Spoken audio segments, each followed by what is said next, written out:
그런데 말이에요, 여러분. 이상하게 우리 한번 잘 생각해 봅시다.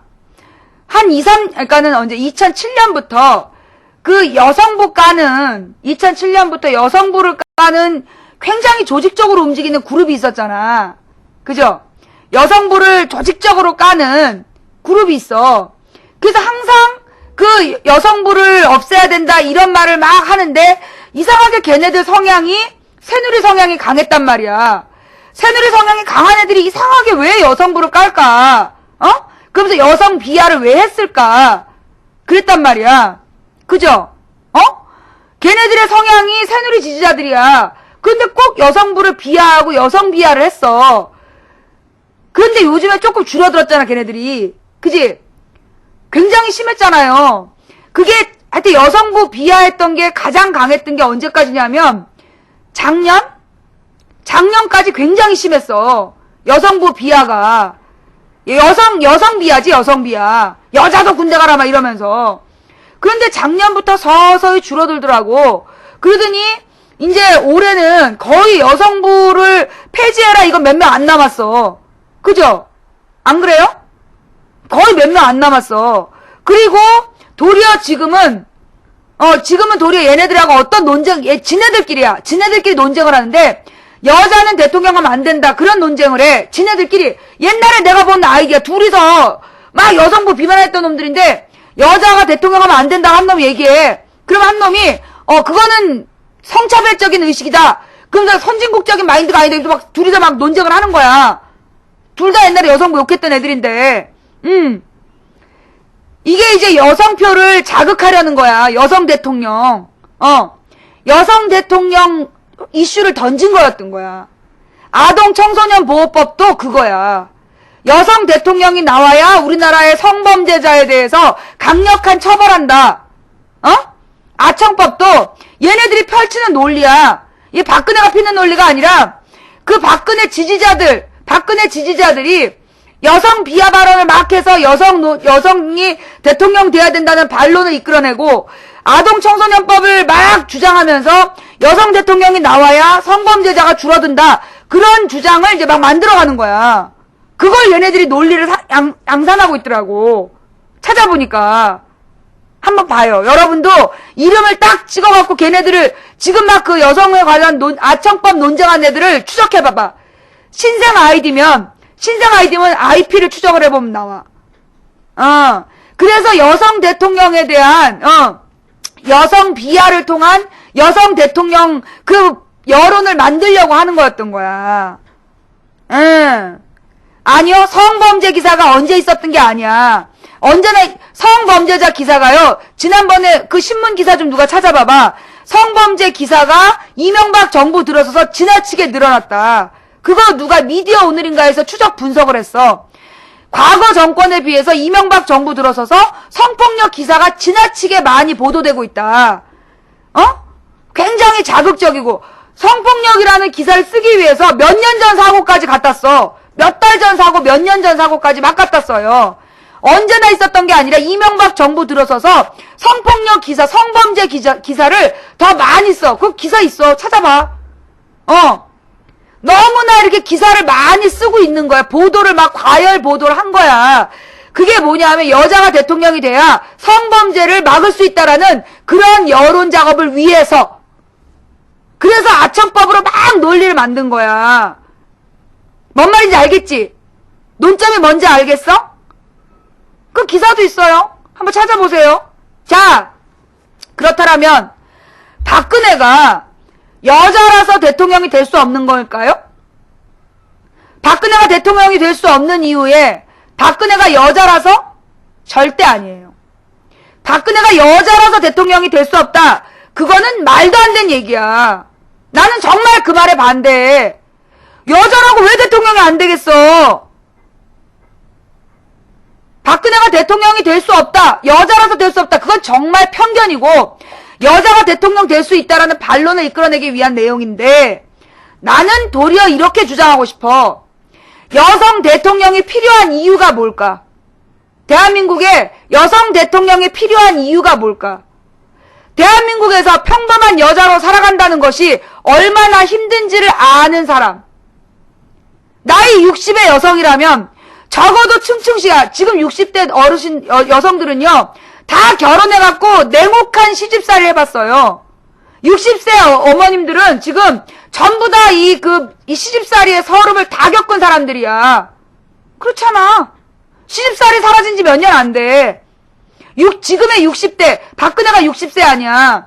지금의 이 60세 정도 된 여성들은요, 대부분 층층시야.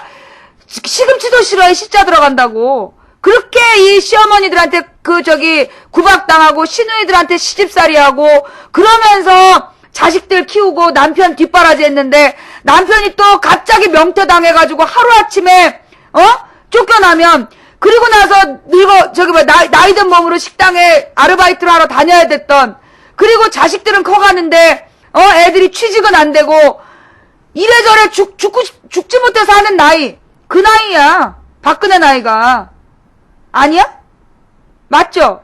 지금 딱 60이, 지금부터 10년 전에, 지금부터 12, 3년 전, 갑자기 남편들 명퇴당하고, 퇴직금 받아갖고 프랜차이즈로 몇 개 해갖고 털어먹고, 자식은 결혼해야 되는데, 그 결혼시킬 돈이 없고, 집값은 너무 올라가고, 자식 끼고 살면서, 노총각 노처녀로 늙어가는 자식들 봐야 되는 그 나이야. 그 서름을 아나? 아니면, 그 결혼을 일찍 한 자녀가 있다라고는, 그 자녀들이 애 맡길 데 없어가지고, 그 손주 보면서, 막 50견은 왔는데, 손주 업고 다니면서, 그 손주들이 요즘에 하나나 둘 키우니 버르장머리는 없어갖고 얼마나 할머니 할아버지를 괴롭혀. 그 손주 본다고 그냥 관절은 욱신욱신 허리가 우지끈우지끈 그러면서 그 손주들 따라다니면서 뒷바라지 해주는 그 나이대야. 그런 서름을 모르는 여성 대통령은 여성 대통령의 자격이 없는 거예요. 내 말이 맞아 틀려?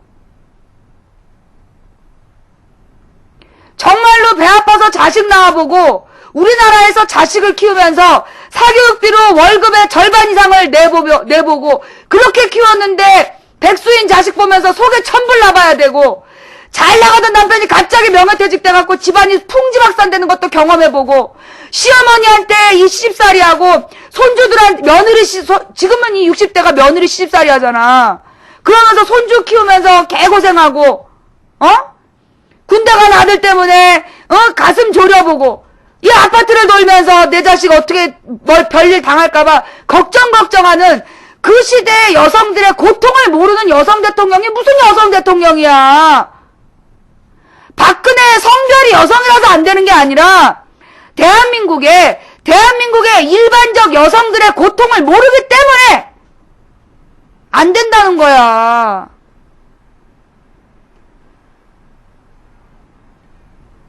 내 말이 틀려? 아니, 내 말이 틀리냐고. 진포나루님, 생떼지페리님, 구름나라님, 감사합니다. 살짝쿵님 감사하고요.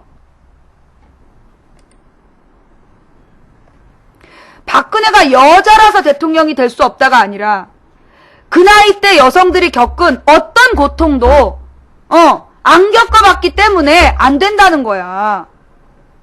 부모가 총 맞아 죽었잖아요. 부모가 총 맞아 죽은 사람은 드물지. 그 왜 총 맞았냐고. 왜 총 맞았냐고. 그 왜 총 맞았는지를 봐야 될 거 아니야. 독재 정치하다가 총을 맞은 거야.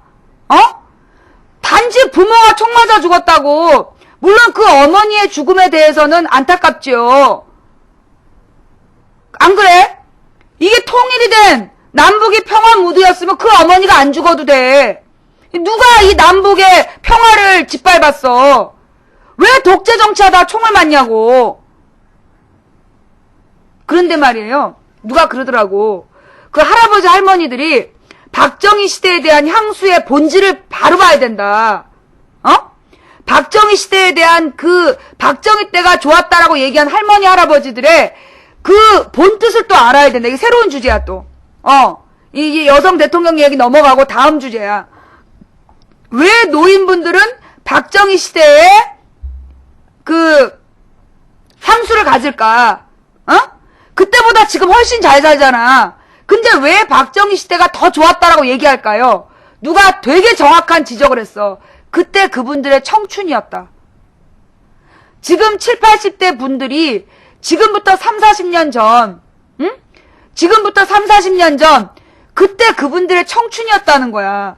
가장 역동적으로 일하던 기회의 시대, 가장 젊었고 뭔가 희망을 가지고 열심히 일하던 시대의 기억이기 때문에 그 시대의 향수가 있는 거다.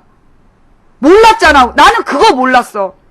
사실 우리가 말이에요. 지금의 50대, 그러니까 지금 40대, 그러니까 40대 후반, 50대 초반 이분들이 왜 민주화에 대해서 굉장히 강한 열망을 가졌냐 하면 그분들이 청년의 때에 민주화 운동을 했거든.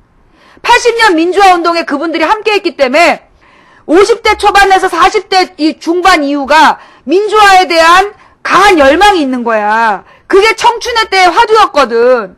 그래서 이분들이 지금 가장 강한 민주화 운동 세대라면 지금 노인분들은 왜 박정희시대를 더 좋아하냐? 그 향수의 근본이 그분들이 젊었을 때였기 때문이야. 젊었을 때 그분들의 청춘을 불살라 자식들 벌어먹이려고 애썼던 그 시대의 그 청춘의 돌아올 수 없는 청춘의 향수. 그걸 박정희 향수하고 헷갈려 하시는 거예요.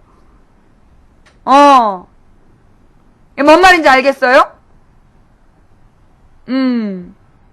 그리고 보면 지금의 20대가 가장 불쌍해. 20대부터 30대가. 왜냐? 지금 30대 애들이요. 얘네들이 18살 때 10대 때 IMF가 와.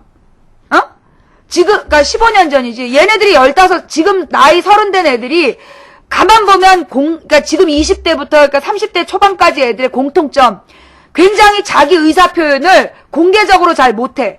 카라님, 키리에님, 주서방의 추억님, 양사라님 감사합니다. 다음 주제로 넘어가서 청년 세대의 우울증 얘기를 하는데 30대, 그러니까 35 미만의 아이들이 자기 의사 표현을 잘 못해요. 그리고 얘네들이 꿈도 없고 희망도 없고 그 다음에 무엇보다 이성에 대한 도전을 잘 못해.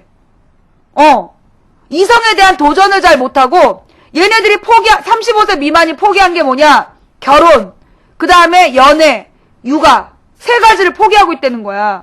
연애와 결혼과 육아, 3포, 세대라 그러잖아. 세 가지를 아예 꿈도 안 꿔. 그냥 성적인 원나잇 스탠드, 클럽에서 부비부비 하다가 원나잇 스탠드로 끝나야지. 연애하고 결혼하고 아이를 낳을 거에 자신이 없는 거야. 왜? 자신의 이 취업이 불안정하고, 그 다음에 집값이 너무 비싸니까, 연애하고 결혼하고 아이를 낳는 것에 대한 두려움을 갖고 있는 거야. 그러면서 이 친구들이요, 직장에서도요, 각각 진취적으로 일하는 게 아니라 굉장히 눈치는 빨라. 그 다음에 얘네들이 갖고 있는 게 뭐냐면, 정보 공포증. 이게 하루 끊임없이 검색을 하는 거야. 이 업무를 보면서도 계속 새로운 뉴스들에 민감하고, 그래서 뉴스 클릭수가 되게 올라가는 거야. 그러면서 이렇게 새로운 정보에 민감한 이유가 뭐냐? 자기가 도태될까봐. 얘네들은 언제 IMF 시대를 거치면서 무한 경쟁 시대에 교육받은 애들이야. 그러다 보니까 무한 경쟁 시대에 맞는 1%에 들어야 된다는 끊임없는 강박증, 정보 강박증에 시달리는 거예요. 그러니까 얘네들은 자기 의견이 없어. 낙곰수가 나오면 제일 먼저 다운받아 봐. 뭔 말이 나는지 정보를 입수해야 돼. 그러면서 새누리 이준석이 뭐라 그러는지도 빨리 입수를 해야 돼. 그래서 두 가지 정보를 다 가지고 있어야 돼. 자기 의견은 없어. 막 듣는데 막 흡수하고 미친 듯이 정보에 막 목말라 하는데 자기 의사 표현을 못해. 내 말이 맞지? 그러면서 미래에 대한 꿈이 너무 우울해. 우리 미래는 없다. 응? 공감하시는 분. 지금 35세 미만 세대 중에 이 말에 공감하는 분. 내 정확하게 보고 있죠? 정확하게 보고 있죠?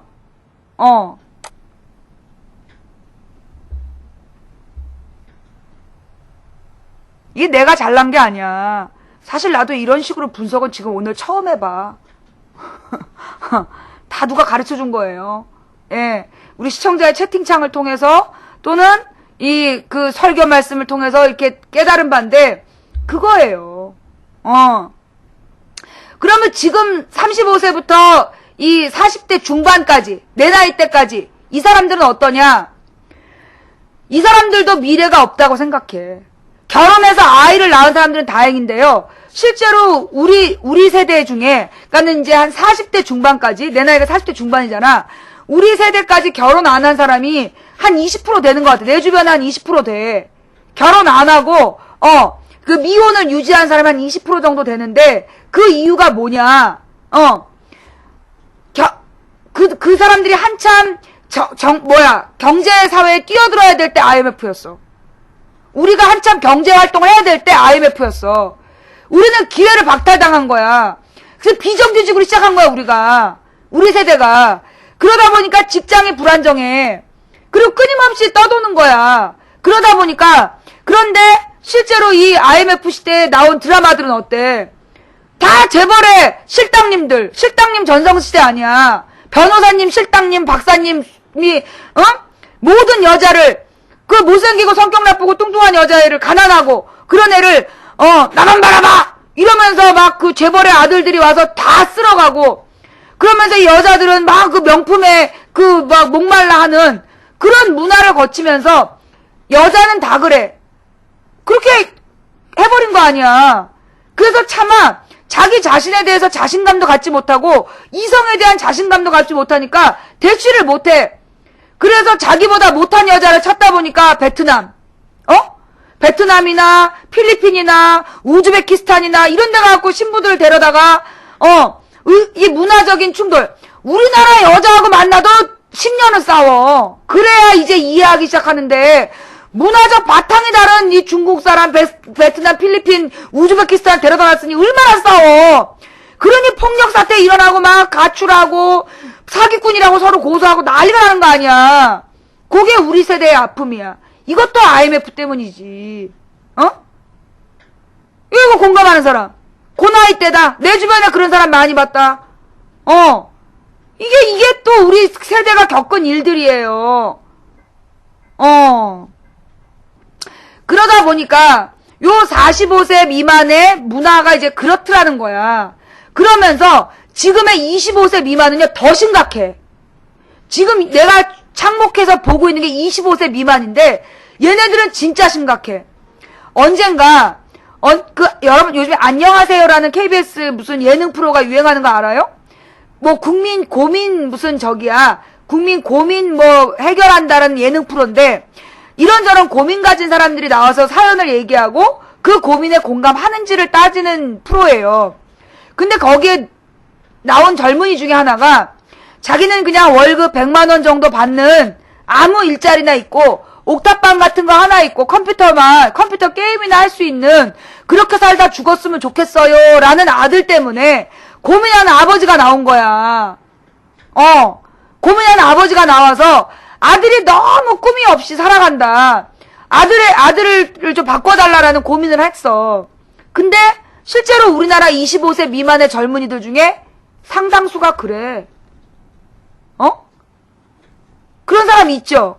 지금 25세 미만 중에, 지금 이 방송 보고 있는 25세 미만 중에 자기도 그런데 하는 사람 꽤 있어. 지금 한 손으로 컴퓨터 게임하면서 학교도 휴학했고, 이 시골에 있는 이름 없는 대학에 들어갔는데 뭐 교수도 없고 교실도 없고 대충 이름만 올렸다가 그 다음 등록금 못 내가지고 이러지도 저러지도 않은 상태에서 편입을 하려다가 실패하고 공무원 시험 좀 준비했는데 안 되고 그러다 보니까 계속 게임만 하게 되고 엄마가 나만 보면 너 뭐하냐 그러니까 자꾸만 집 나와갖고 PC방에 앉아서 게임 한 손으로 하면서 한쪽으로 망치 부린 방송 듣고 있는 20대 있지? 여기 채팅은 못하면서 있지?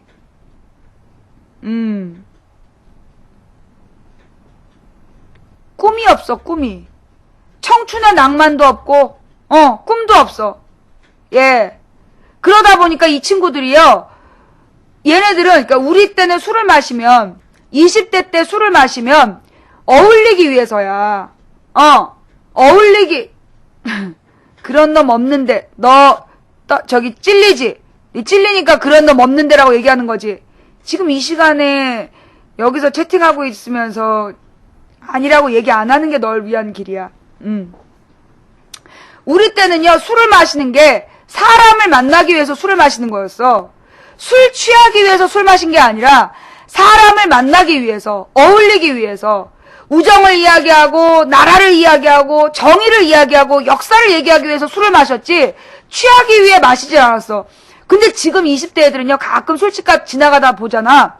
미친 듯이 마셔. 백합 여신님 감사합니다. 얘네들이 술을 마시는 속도가요 거의 말도 안 해. 말도 안 하고 무슨 게임하듯이 계속 털어부어. 그치? 지금 20대 애들 중에 대화하면서 술 먹는 애들이 없어. 그냥 막 마셔. 미친 듯이 마시는 거야. 그리고 막 섞어 마시고, 왜 그러냐? 빨리 잊어버리고 싶은 거야. 애들이 왜 술에 막 미친 듯이 술을 마시냐 하면, 지금 이 너무나 강박증에 시달리는 이 현실을 잊어버리고 싶은 거야. 그걸 잊을 수 있는 길이 술 먹고 취하는 길이야. 그래서 우리 창동역 포장마차 촌에만 가도요, 20대 애들이 초저녁부터 10시만 돼도 혀가 풀려갖고 돌아다녀. 현실을 피하고 싶은 거야, 애들이. 이게 얼마나 우울하냐고. 얘네가 40대가 됐을 때 대한민국은요, 정말 어두워요. 그러면 그 밑에 15살 애들, 지금 15살 애들이 뭐 하는 데인 줄 알아? 15살 애들이 자살을 그렇게 또 많이 해. 왜? 내신 들어간다. 고등학교, 너가 고등학교를 특목고를 가야 저기 스카이를 가는데 중학교 2학년부터 내신 들어간다. 너 이거 성적 어떻게 할 거니? 국영수가 이래가지고서 하루아침에 안 나온다. 들볶아 되니까 애들이 시험 앞두고 자살해버리는 거야. 나는 제일 무서워 그게. 우리 딸들이 고층 아파트에서 뛰어내리면 어떡하나. 나는 그게 제일 무서워요. 공부 못해도 된다. 잘했을 때는 칭찬을 많이 해주지만 절대 공부하라고 잔소리 못하겠어. 공부 못하면 어때? 그래도 사는 게 중요하지. 그 용기로 공부할 수 있는 그런 생각 하지 마세요. 아이들이요. 여러분 우리 어린 시절 생각해봐. 이 유치원 지금 어린이집 다니는 애들의 최대 고민은 뭔지 알아? 낮잠이 안 오는데 선생님 낮잠 자라고 그래. 얼마나 고민인 줄 알아요? 애들 꼼지락꼼지락 막 이렇게 눈 뜨면 혼나니까 눈 감고 막 자는 척하면서 진짜 고민이야. 그 다음에 점심 빨리 먹어야 되는데 밥이 맛이 없어. 엄마는 맨날 맛있는 거 해주는데 학교에서는 막 그러니까 어린이집에서는 영양 골고루 먹으래. 밥 늦게 먹으면 선생님한테 혼나. 어린이집 제일 고민은 밥 제때 먹어야 되는 거, 낮잠 자고 싶지 않은데 자야 되는 거, 그 다음에 빨리 먹고 장난감 갖고 와야 되는데 쟤는 밥 빨리 먹고 그거 꼭 갖고 놀아. 나보다 힘센 애가. 어린이집 다니는 애들 그게 제일 큰 고민이야. 초등학교 가면 친구들하고 이 친구들 나름대로 짝꿍하고 의사소통이 안 되잖아. 친하게 지내고 싶은데 친구가 내 말을 못 알아들어. 한 대 쥐어 패면 엄마 아빠 불려오고 엄마 아빠가 선생님이랑 싸우고 막 옆집 아저씨들이랑 막 얼굴 붉어지고 왜 그런지 모르고 애들이 얼굴 붉어져갖고 막 돌아다니고. 그러니까 애들에는 그게 제일 큰 고민이야. 모든 나이대 5살에게는 5살의 고민, 10살에게는 10살의 고민. 태권도에 갔는데 우리 아빠랑 엄마랑 나와서 구경하고 있는데 어떤 여자애가 발로 한 발 찼는데 그냥 눈물이 막 나와. 이 사망자리 남자애가 눈물을 펑펑 흘리고 있는데 아빠한테 혼날까봐 그게 더 불안한 거 있잖아. 여자애가 발로 빵 찼는데 배가 아파 죽겠는데 울었다가 아빠한테 혼날까봐 더 우는 거. 그게 그 애들의 큰 고민이야. 그 애들 한번 얘기해봐요. 내가 정확하지. 그리고 또 이 3학년짜리 애들 얘네들의 고민이 뭔데?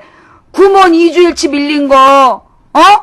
이 구몬 학습이 애들의 스트레스의 주원인이야. 난 진짜 구몬 없애야 된다고 봐. 이 초등학교 1, 2, 3학년 애들의 제일 큰 고민이 구몬이에요. 애들 스트레스의 시작이 구몬이야. 진짜 구몬 없애야 돼. 그 애기들이 말이에요. 이 초등학생들이 가장 먼저 부모를 속이는 거 구몬 때문에 속여. 구몬했니? 엄마들도 그러잖아. 너 구몬했니? 오늘 학교에서 어땠어? 엄마가 직장에서 돌아와가지고 애기 끌어안고 안아주면서 부비부비 하면서 우리 딸 우리 아들 오늘 학교에서 어땠어요가 아니라 구몬했니? 숙제했어? 빨간 펜은? 애들이 엄마 오는 게 두려운 거야. 엄마가 와서 끌어안고 뽀뽀해주기 전에 구몬 숙제부터 물어보는데 아니 구몬 숙제 하고 싶지. 근데 IPTV에서 만화는 왜 그렇게 재밌는 거야. 끊임없이 24시간 만화가 나와요. 우리 어린이들이 구몬 이혼하고 싶은 마음은 굴뚝 같은데 뽀로로 계속 아, 그거 5살이구나. 5살에게는 뽀로로 계속 나와. 그 뒤에는 그냥 스폰지밥 계속 나와. 짱구까지 나와. 구몬하고 싶은데 할 여유가 없는 거야. 투니버스 이거 우리 어린이들의 주적이에요. 스트레스 주범입니다. 애들 머리가 빠지는 이유가 투니버스하고 구몬 때문이에요. 둘 중에 하나 없애야 돼요. 도라에몽, 예, 파워레인저. 자, 그래서 모든 세대에는 그들의 고민이 있는 거예요. 15살 애들한테 친구 문제, 성적 문제 말고 뭐가 고민이겠어? 15살 애들한테 고민 딱 2개야. 친구 문제, 성적 문제. 그 문제로 죽고 싶을 만큼 고민해, 애들. 근데, 야, 그게 그렇게 큰 문제라고, 공부가 제일 쉬웠어, 네 나이 때. 아니에요. 나는 우리 딸 공부 같이 풀어봤는데, 씨발, 나도 못 풀겠어. 이 선생님이 왜 이런 문제를 내고 그래! 그래서 딸이랑 같이 선생님 욕해. 그러면 딸이, 엄마는 내 편이구나. 엄마는 나의 고민을 이해해 주시는구나. 딸이 공부 못했다고 야단치기 전에 딸 시험 문제를 한번 풀어보세요. 풀어지나. 대기 못 푸는 문제 가지고 애한테 못 풀었다고 욕하지 마세요. 엄마는 너 나이 때 전교 11등이었어. 반에서 2등하고. 우리 전교, 한 반에 60명씩, 내 중학교 때 70명, 한 반에 70명씩, 우리 10몇 반이었어. 그때 엄마 전교 11등 한 거야. 라고 애를 닥달하지 마. 그때하고 시험 문제 수준이 틀려. 고등학교 때 내가 풀었던 거 얘네 중학교 1학년 때 푼다니까? 그러니 애들이 얼마나 힘들어해. 거기다 대고 공부가 제일 쉽다. 웃기지 말라 그래. 댓글도 풀어봐. 나 국어 문제 거의 틀려. 나는 그래서 우리 딸의 성적 무조건 찬양해. 어머 고마워 딸 너무 잘했어. 세상에 너 어쩜 이렇게 잘하니.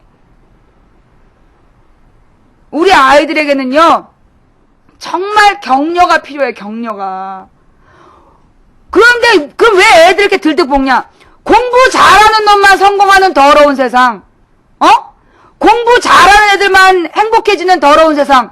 여기서 논점이 갈라지는데 공부 잘한다고 행복하지 않아. 공부 잘한다고 행복하지 않아. 한 번도 1등을 안 놓치고 어렸을 때부터 틀려본 적이 없는 애가 있어. 내 아는 애 중에 어렸을 때부터 그러니까 초등학교 때를 졸업할 때까지 틀린 문제가 10손가락에 꽂혀. 초등학교 1학년부터 6학년까지 시험 중에 틀린 게 10손가락에 꼽히고 중학교 3년 동안도 틀린 문제가 10손가락에 꼽아. 거의 만점 받고 얘가 1% 가는 특목고를 갔어. 그런데 그 특목고를 갔는데 그런 애들만 모여있는 거야. 거기서 중간하네. 미치는 거야 얘가. 틀린 문제라는 건 없이 자라서 1%의 자부심을 갖고 딱 가는데 1%끼리 경쟁을 하니까 거기서 중간이야. 미치는 거야. 걔는 0.5%인데 우리 같이 80%나 70% 든 애들이 볼 때 우와 그렇지만 걔는 0.5%인데 맨 1등이 아니기 때문에 괴로운 거야. 그래서 학교 다니기가 싫은 거야. 그런데 거기서 차마 나가지고 스카이 들어갔어? 서울대 고대 연대 들어갔어? 들어가도 중간이야. 졸업을 했는데 부모가 대기업이 아니거나 국회의원이 아니면 이재호 조카 이런 말 없으면 대기업에 취업도 안 돼. 그런데 또 취업이 됐어. 우연히. 취업이 돼서 들어갔는데 들어간 순간부터 옆에 있는 애들은 경쟁자야. 제가 뭘 하고 있지? 가령 팀장하고 이 옆에 있는 애가 한마디만 귓속말을 주고받아도 등골이 오싹해. 그리고 그날 집에 못 가는 거야. 그런 사람 안 살아봤죠? 내가 그런 사람들 많이 봤어. 대기업에 들어갔는데 대기업에 들어가서 그럼 행복할 줄 알았지. 부모는 우리 애 연대 나왔잖아. 연대 경영. 거기 갔어. 대기업 H. 걔 한 2군데 붙었는데 골라갔잖아. 엄만 자랑하고 다녀. 근데 그 아들은 머리 빠져. 들어갔는데 그때부터 경쟁인 거야. 팀장이라서 올라갈 자리도 이 팀장제가 얼마나 무서운지 알아요? 올라갈 자리가 없어. 딱 한 명만 선택받는 거야. 뭐 시대가 지나면 급수 올라가는 것도 없어. 무한 경쟁에서 살아남는 한 놈만 짱되는 더러운 세상이야. 거기서 살아남으려니까 애가 머리 빠지고 똥오줌 못 싸고 그러면서 쓰러져 가는 거야.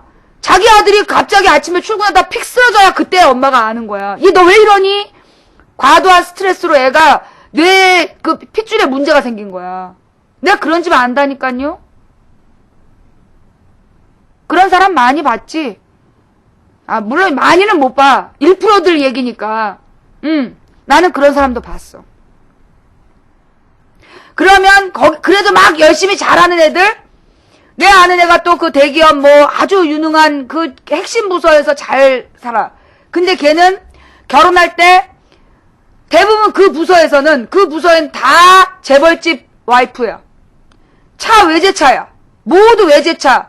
전부 다 명품 시계. 양복 명품이야. 쫙 떨어지는 양복 명품 양복에 명품 시계차고 명품 가방에 그 다음에 정말 뭐 향수도 생전 이름도 들어보지 못한 괴상한 향수 뿌리고 다니면서 외제차 타고 쫙 퇴근할 때 뚜벅이 그 느낌 안 당해본 사람은 몰라. 정말 사랑해서 가난한 집 딸하고 결혼했더니 인생이 달라지네. 술자리가 달라지고 어울리는 계급이 달라. 이게요, 대한민국의 현실이에요. 그럼 어떻게 해야 될까요? 어떻게 해야 될까? 99% 아이들이 행복한 세상을 만들어야 돼, 우리는. 1%의 경쟁에 99% 아이들을 내몰지 말고 99% 아이들이 공부만 못해도 행복해지는 세상.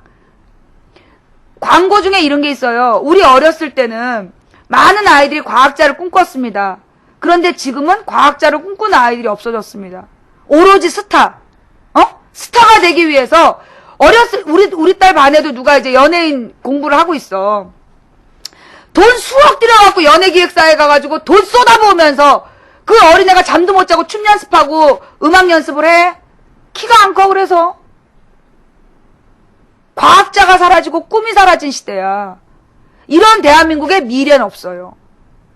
이 어린아이들이 꿈을 꾸지 않고, 어린아이들이 너 꿈이 뭐냐?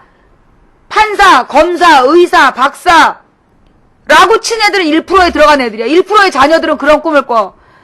99%의 자녀들의 꿈은 뭔지 알아? 공무원. 그것도 상위 10%. 80% 애들의 꿈은 뭔지 알아? 정규직이야. 정규직. 이런 상황에서는 대한민국의 미래는 없어요. 대통령을 바꿔도 해결이 안 돼.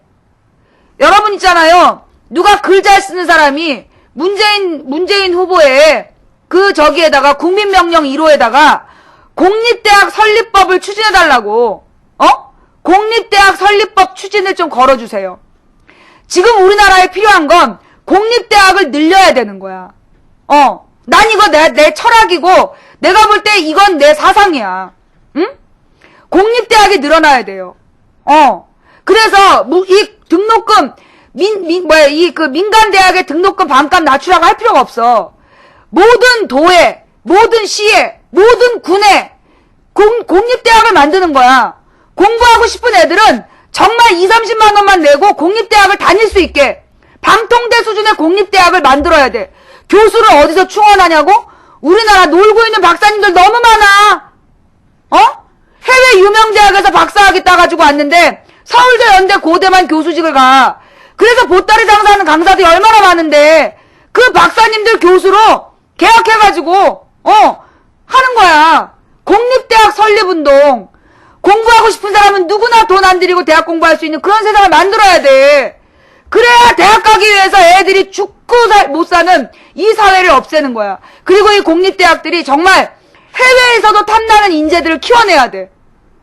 이제 우리 공립대학은 우리나라에서 그냥 4년제 하겠다는 게 아니라 해외에서 필요로 한, 그러니까 나는 그렇게 봐요. 가령 우리 도봉구에서 누구랑? 몽골이랑 계약을 맺어. 그래서 몽골어를 우리나라에서 가르치고 몽골의 역사, 문화, 자원 이런 거 막 가르쳐. 그리고 우리나라랑 그 대학이랑 교류 협력을 해.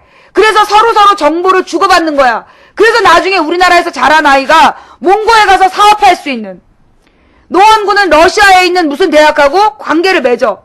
그래서 그 러시아에 대한 모든 정보를 집중적으로 흡수해. 그래서 러시아에 일하러 가. 우즈베키스탄 또는 저기 헝가리. 어때요? 어려울 것 같죠? 난 가능하다고 봐요. 이 시민, 우리나라 국민들이 얼마나 똑똑한데 그걸 못할까봐? 할 수 있어. 예. 본방송 풀이니까 중계방으로 이동 좀 해주세요. 이거 누가 저 말로 정리해가지고 문재인 그 국민명령 1호에다가 제안 좀 해줘. 공립대학 설립, 공립대학 활성화법. 공립대학 활성화법.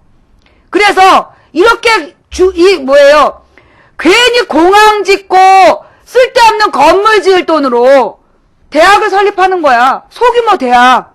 그래서 소규모 대학들에서 군립대학, 시립대학. 그런데 군립대학, 시립대학들이 이제 대륙으로 갈 준비를 하면서 중국에 있는 어느 청도하고 협약을 맺어. 그래서 중국 사람들 데려다가 막 공부해. 우리나라 사람들이 그 대학으로 가서 한국어 가르쳐. 서로 교류해. 중국 나중에 청도에 가서 사업해. 중국 하나만 털어도 우리나라 200개 지역구에서 하나씩 대학 만들어서 중국 200개 도시락 자매결연 맺고 그래서 서로 교류하면 애들 먹고 살 길이 열려. 교육으로 모든 걸 바꿀 수 있어. 아, 씨발 존나 멋지지 않아? 진짜 멋있지 않아요? 이런 꿈을 누군가 꾸면 망치 부인님 너무 꿈이 이상적이시네요. 야 씨발 500년 전부터야 레오나르도 다빈치가 비행기 그림 안 그렸으면 우리 지금 부산 갈 때 걸어가야 돼. 비행기를 꿈꿨기 때문에 비행기를 탈 수 있게 된 거야. 한 사람이 꾸는 꿈은 꿈일 뿐이지만 이게 싱크가 안 맞는 것 같아. 돌직구님 감사하고요. 한 사람이 꾸는 꿈은 꿈일 뿐이지만 100인이 꾸고 만인이 꾸면 현실이 된다. 예. 한 사람이 꾸는 꿈은 꿈일 뿐이지만 100인이 꾸고 만인이 꾸면 현실이 된다. 박원순 시장 하나 바꿔내니까 서울시립대학의 등록금이 바뀌었잖아. 등록금 정책이 바뀌었잖아. 서울시립대 왜 하나만 해?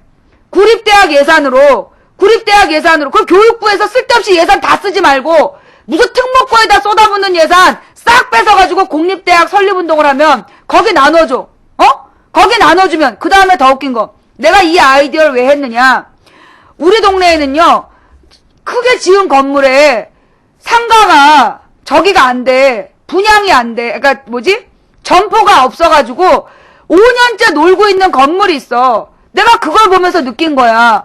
아, 저 건물에다가 책상 놓고, 칠판 놓고, 저기서 군립대학을 만들어서 한 과에서 시작하는 거야. 그러다가 이게 2과가 되고 3과가 되면서 점점 군립대학에 임대료로만 내면 되는 거 아니야. 임대료하고 교수 월급만 주면 되는 거잖아. 그거 얼마 안 비싸요. 학생 등록금 정말 2, 30만 원만 내도 그걸로 월급 주고 그 임대료 낼 수 있어. 그러면 그 건물 주인은 임대돼서 좋고, 그쵸? 그러면 그렇게 임대된 건물에서 아이들을 가르치는 거야. 그래서 세계로 애들을 보내는 거지.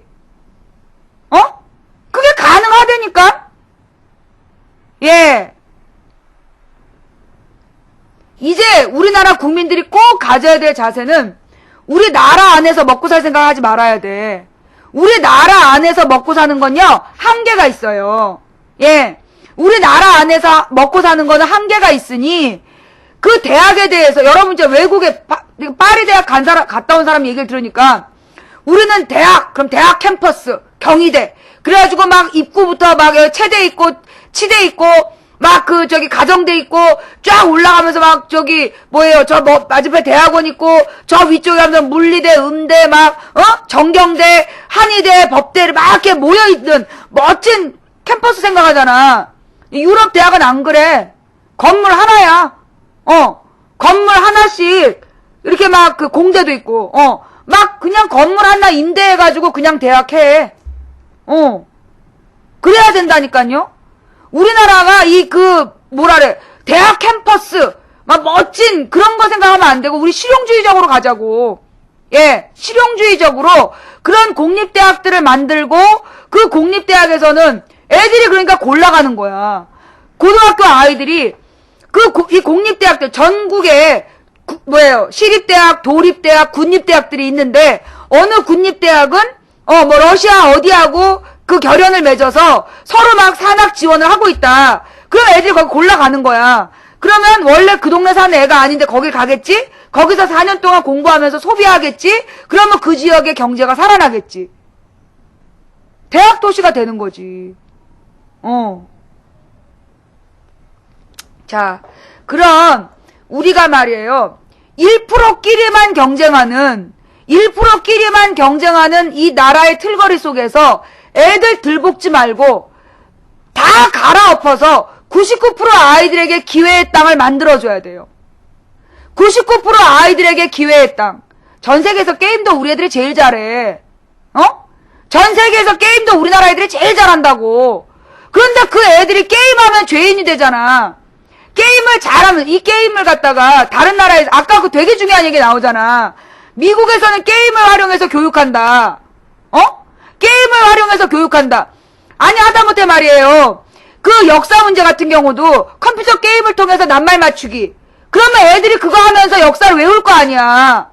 얼마나 게임과 교육이 절묘하게 결합된 거야. 그래서 그 역사 게임을 많이 맞춘 아이한테는 학교에서 점수로 인정해주고 그거 얼마나 좋아. 그러면 그 게임을 하면서 뭔가 계속해서 지적인 내용들이 창조적으로 확대돼 갈 거 아니야. 예. 그래서 우리의 아이들, 99%의 아이들이 기회를 갖고 꿈꿀 수 있는 기회를 주는 대한민국을 만들어야 돼요. 문재인 뽑으면 다 될까요? 천만의 말씀이죠. 문재인 혼자서 어떡하겠어요. 시작이겠지. 문재인과 더불어, 박원순과 더불어 새로운 정치인들을 제대로 뽑아내면서 기업의 160조, 10대 기업의 160조 이익 중에 절반을 나라에 내자. 그래서 우리나라의 교육을 엎을 수 있어요. 뒤집어 엎을 수 있어. 나라가 달라지고 세계가 달라지고 우리의 아이들의 미래가 달라질 수 있고 지구의 미래가 바뀔 수 있어요. 대한민국에서 UN 사무총장이 나온 시대야. 뭘 못해 우리 애들이. 그러려면 우리 부모들이 꿈을 가지고 그 꿈을 아이들과 나눠야 돼요. 망치볼 말에 공감하지만 자녀분과 최근에 대화 몇 분 하셨나요?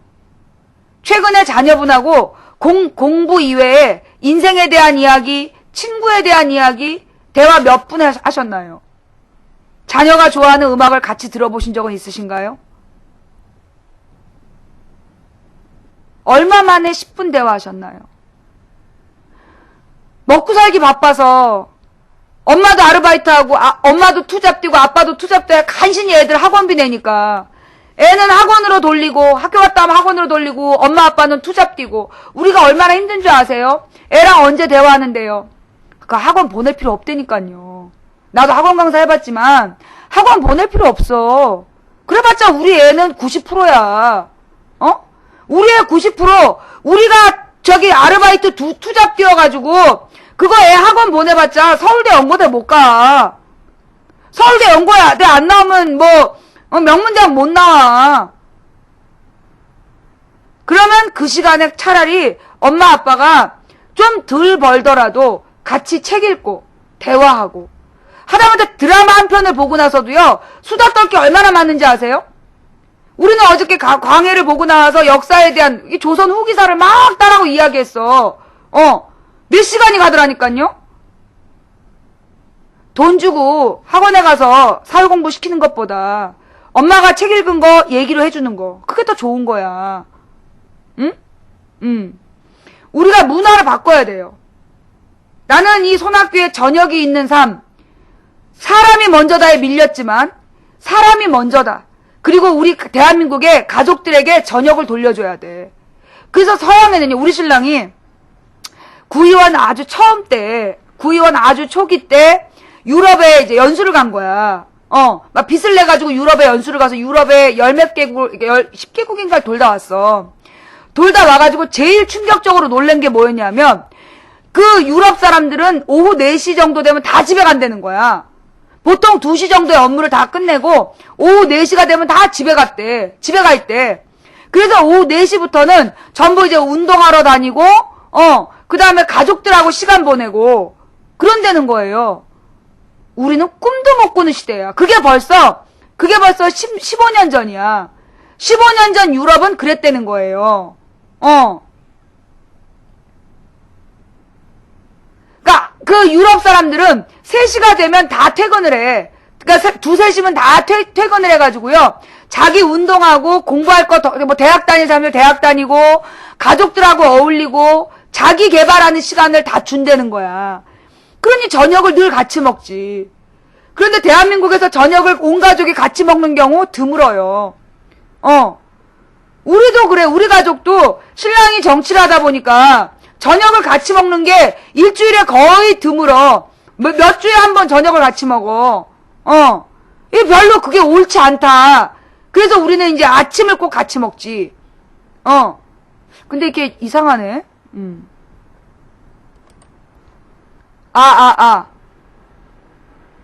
약간 싱크가 안 맞죠? 지금 싱크가 좀 안 맞지 않아요?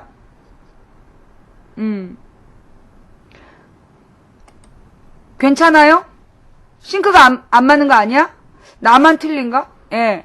가게문도 다 닫아가지고, 유럽은 가면, 저녁 때 우리처럼 돌아다니면서 술 먹을 때도 없고, 저녁 때 술 먹을 때도 없고, 놀 데가 없는 거야. 다 가족 중심이야. 우리도 그렇게 해야 된다는 거죠. 우리도 그런 문화를 만들어 가야지. 그러면 자영업은 다 망하게! 그러니까 이제 이 자영업도 가족들이 다 같이 즐길 수 있는 그런 새로운 아이디어를 내야 되겠죠. 그리고요, 우리나라 안에서만 자영업 할 생각 하지 말고, 이제, 아유, 나는 늦어서 못해! 하지 말고 외국어 하나씩 배웁시다. 지금 자영업 하신 님들, 손님도 없는데, 손님도 없는데, 외국어 하나씩 배웁시다. 지금 이제 그거 뭐예요? 스마트폰 어플만 잘 다운받으면, 외국말이 나와요. 외국말 나오는 어플들 되게 많아. 예, 우리 외국어를 배우자고. 앞으로 돈 될 만한 나라에 중국어, 러시아어, 이런 외국어 하나씩 공부하면서, 예. 그런 나라 말은 누구나 다 하니까 또, 이렇게 우즈베키스탄어, 이런 말들, 외국어 하나씩 공부하면서, 이제 우리부터 어떻게 하자? 새로운 도전을 하는 거야. 기회의 땅을 찾아가는 거. 우리 아이들에게 다른 미래를 주자고요. 그러려면 누가 바뀌어야 돼? 우리가 바뀌어야 돼. 우리가 바뀌어야 돼. 우리 부모들 스스로 생각을 달리하고, 예, 아이들하고 새로운 이야기, 새로운 세계, 새로운 꿈. 아기 때부터 그걸 키워야 돼요. 어린 아이 때부터 그런 거를 키워주는 우리 부모가 됐으면 좋겠어요. 자, 오늘 방송, 일단, 저는 이 정도, 제가 하고 싶은 얘기는 여기까지인데요. 혹시 여러분들 망치부인하고 꼭 같이 다루고 싶은 이야기 있습니까? 함께 읽는 뉴스에 올려놓으셨나요? 예. 오늘 망치부인 방송을 듣고, 공감했다, 손. 망치부인 방송 듣고, 공감했다, 가슴으로 공감이 되더라, 라는 사람 손. 예, 고마워요. 예, 손. 땡큐. 예, 예. 이게 좀 공감이 좀 돼요?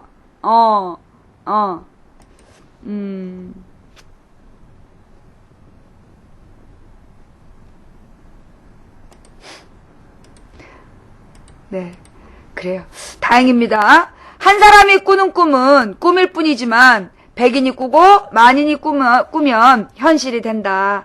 예, 다 같이 멋진 꿈을 실현할 수 있는 대한민국을 만들어 갑시다. 사실 있잖아요. 내가 2007년에 우리나라 여기 아프리카에 처음 딱 와가지고 MB 지랄린 감사하고요. 이상하네 이거. 이게 지금 우리 스튜디오가 말을 잘 안 들어요. 예, 여러분 되게 죄송한데요. 지금 아무래도 이 방송이 좀 이상해. 아름다운 그늘님 감사하고요. 가만히 있어보자. 잠깐만. 이 작업관리 잘 한번 열어봐야 되겠다. 또 이놈 새끼. 이거 봐. 누가 또 과부하를 걸어놨었어. 어쩐지. 뭐냐, 뭘로 걸어놨냐, 이거 지금. 뭘로 지금 과부하를 걸어놔가지고 지금, 예. 에이. 바로 내가 작업관리자 키니까 확 줄어드네. 예. 아니, 내 스튜디오하고 막 충돌이 생겨갖고. 예. 자, 오늘요, 오늘 지금 과부하를 어떻게 거냐고요? 모르죠, 어떻게 거는지. 그 망치부인 방송에 트래픽을 과다로 걸어가지고, 아프리카 서버하고 끊어버리려는 제포리님 감사합니다. 예. 뭐라 그러나, 트래픽을 과다하게 걸어서 일종의 디도스예요. 누가 하냐면, 필리핀에, 게임하는 뭐가 있대. 게임하는 그룹이 있는데, 걔네들이 내 방송을, 과다 트래픽을 거는 거야. 그래갖고 디도스 공격을 왜냐하면 이제 이 아프리카의 구조가, 우리가 스튜디오를 가동을 하면, 스튜디오가 아프리카 서버로 연결을 해서 그걸 여러분들이 보는 거예요. 그래서 몇 분 차이가 나. 몇 초 차이가 나는데, 아프리카로, 내 컴퓨터가 접속을 해야 되잖아. 아프리카 서버에. 근데 내 컴퓨터에다가 과부하를 걸어가지고, 원격 조정으로 과부하를 걸어가지고, 아프리카 서버하고 끊어버리는 거야. 그러니까 이제 그리고 이 아프리카 스튜디오가 되게 불안정해가지고, 소위 이제 핑이라는 게, 핑 테스트가 이게 일자로 나와야 되는데, 막 진동이 심하면, 이게 자주 끊어지거든. 그런 걸 노리는 거야. 그럼 이제 싱크가 안 맞고 그런 일이 벌어지죠? 예, CPU 과부하를 거는 거야. 예, 리니지 사무실. 그러니까, 내가 이런 일 당한 게 벌써 2009년부터지? 2009년부터 지금까지 어떤 날은 52번이었죠? 52번 방폭된 적도 있어요. 내 방송만 중요한 얘기 나오면 방폭이 돼.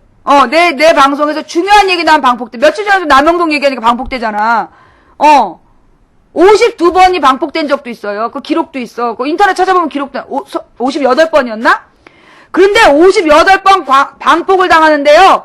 세상에 시청자들이 집에도 안 가고, 그날 퇴근도 안 하고, 밤 9시경까지 58번에 돌아오더라니까? 1,000몇백 명이? 그때 진짜 감동했어. 그리고 나니까 당분간 방폭이 줄어들더라고. 58번을 방폭시키면 포기할 줄 알았나봐. 얘네들이 방폭을 언제부터 시키냐면 5시경에 시켜요. 꼭. 왜? 보통 5시경에 사람들이 퇴근을 하잖아. 그럼 이제 끊어진 김에 다시 안 돌아온다 싶어갖고 4시 반 지나 5시, 5시 반 사이에 방폭을 시켜. 그때도 그랬어. 5시 반 정도에 방폭이 됐는데 그걸 9시까지 계속 돌아오더라니까.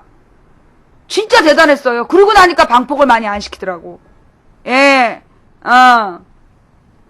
예, 오기가 생겨가지고요. 그러니까 한동안 방폭이 58번 있다가 사라지니까 왜 요즘에 방폭이 없냐 궁금해하는 분들 계셔요. 이게 방폭이 되면 아주 상황이 힘들어지니까. 그러니까 내가 그래서 아까 녹화 종료시킨 게 혹시 녹화 파일 날아갈까봐. 방폭이 되면 녹화 파일이 날아가요. 녹화가 안 돼. 그럼 오늘 방송 황된단 말이야. 그래서 아까 한번 끊었다가 다시 녹화를 시작했어. 자, 오늘 망치부인이 해야 될 얘기 다 했나요? 자, 그럼 이제부터 오늘 문재인 선수의 인터넷 정책 토론회를 시작으로 한 망치부인의 아직 15분 남았구나. 3시까지 할 거니까. 예. 근데 뭐가 필요 없는 프로그램인지를 모르기 때문에, 예. 그리고 내가요, 여러분, 지금 이제 한번 볼래요? 내 컴퓨터에 지금 떠있는 창들이야. 한번 여러분들이 한번 봐봐. 내 컴퓨터에 떠있는 창들이 어느 정도인지 한번 보시면,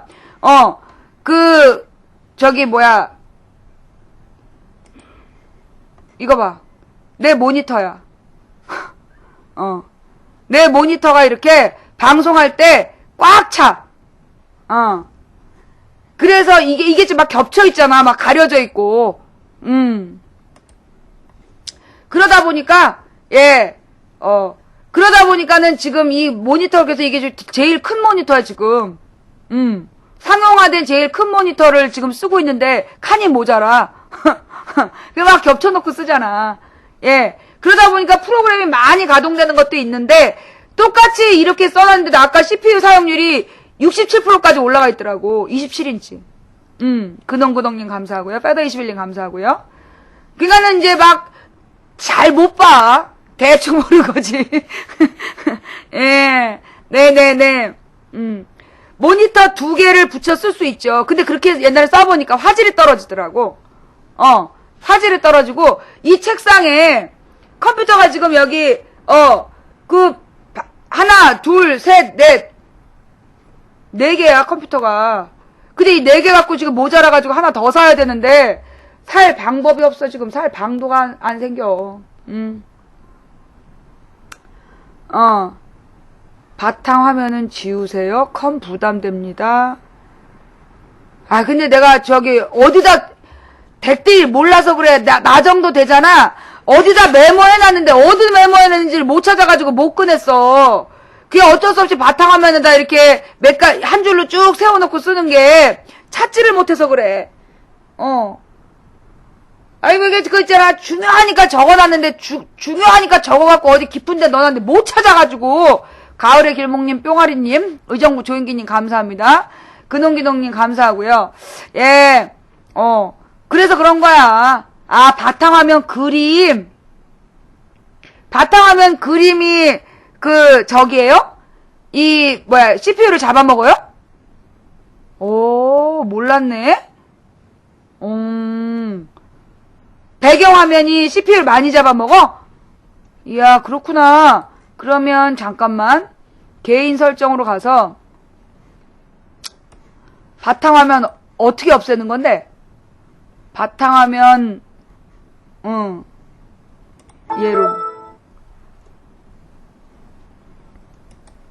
얘로 해갖고, 잠깐만요. 소리는,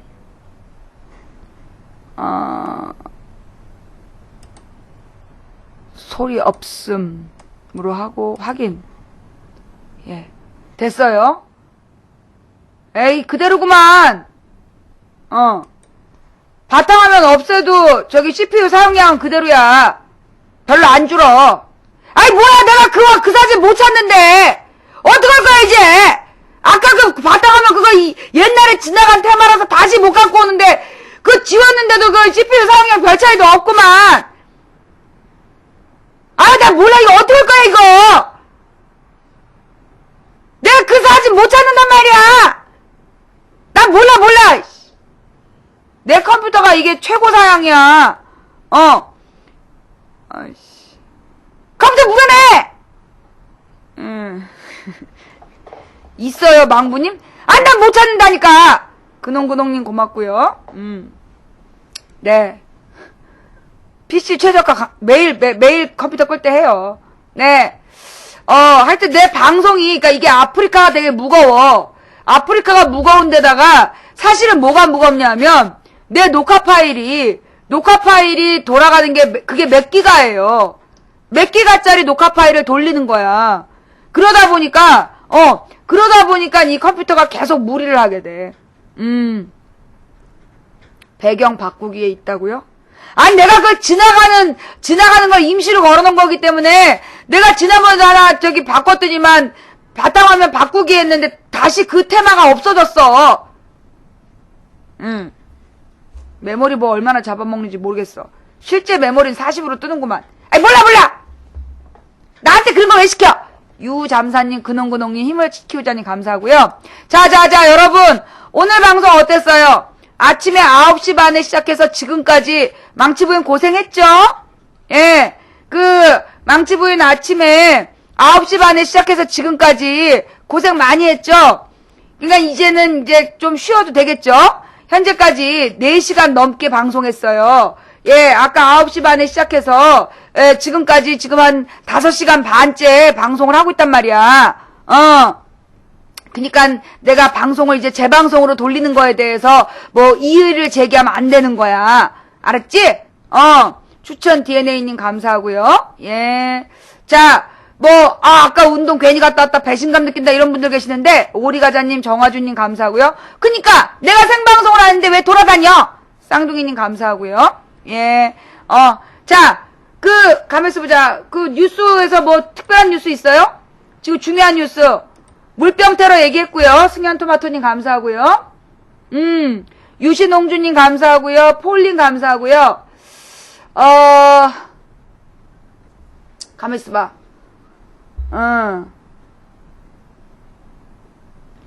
BBK 미국 변호사 15일 오전 중대 발표. 메릴이 최고 권력에 대한 재조사가 연관된 중대 사안이다. 내가 저거 아까 들어봤는데, 내가 아까 저거 들어봤는데, 그 뭐 중심 내용 별로 없는 것 같은데. 잘 갔다 왔어?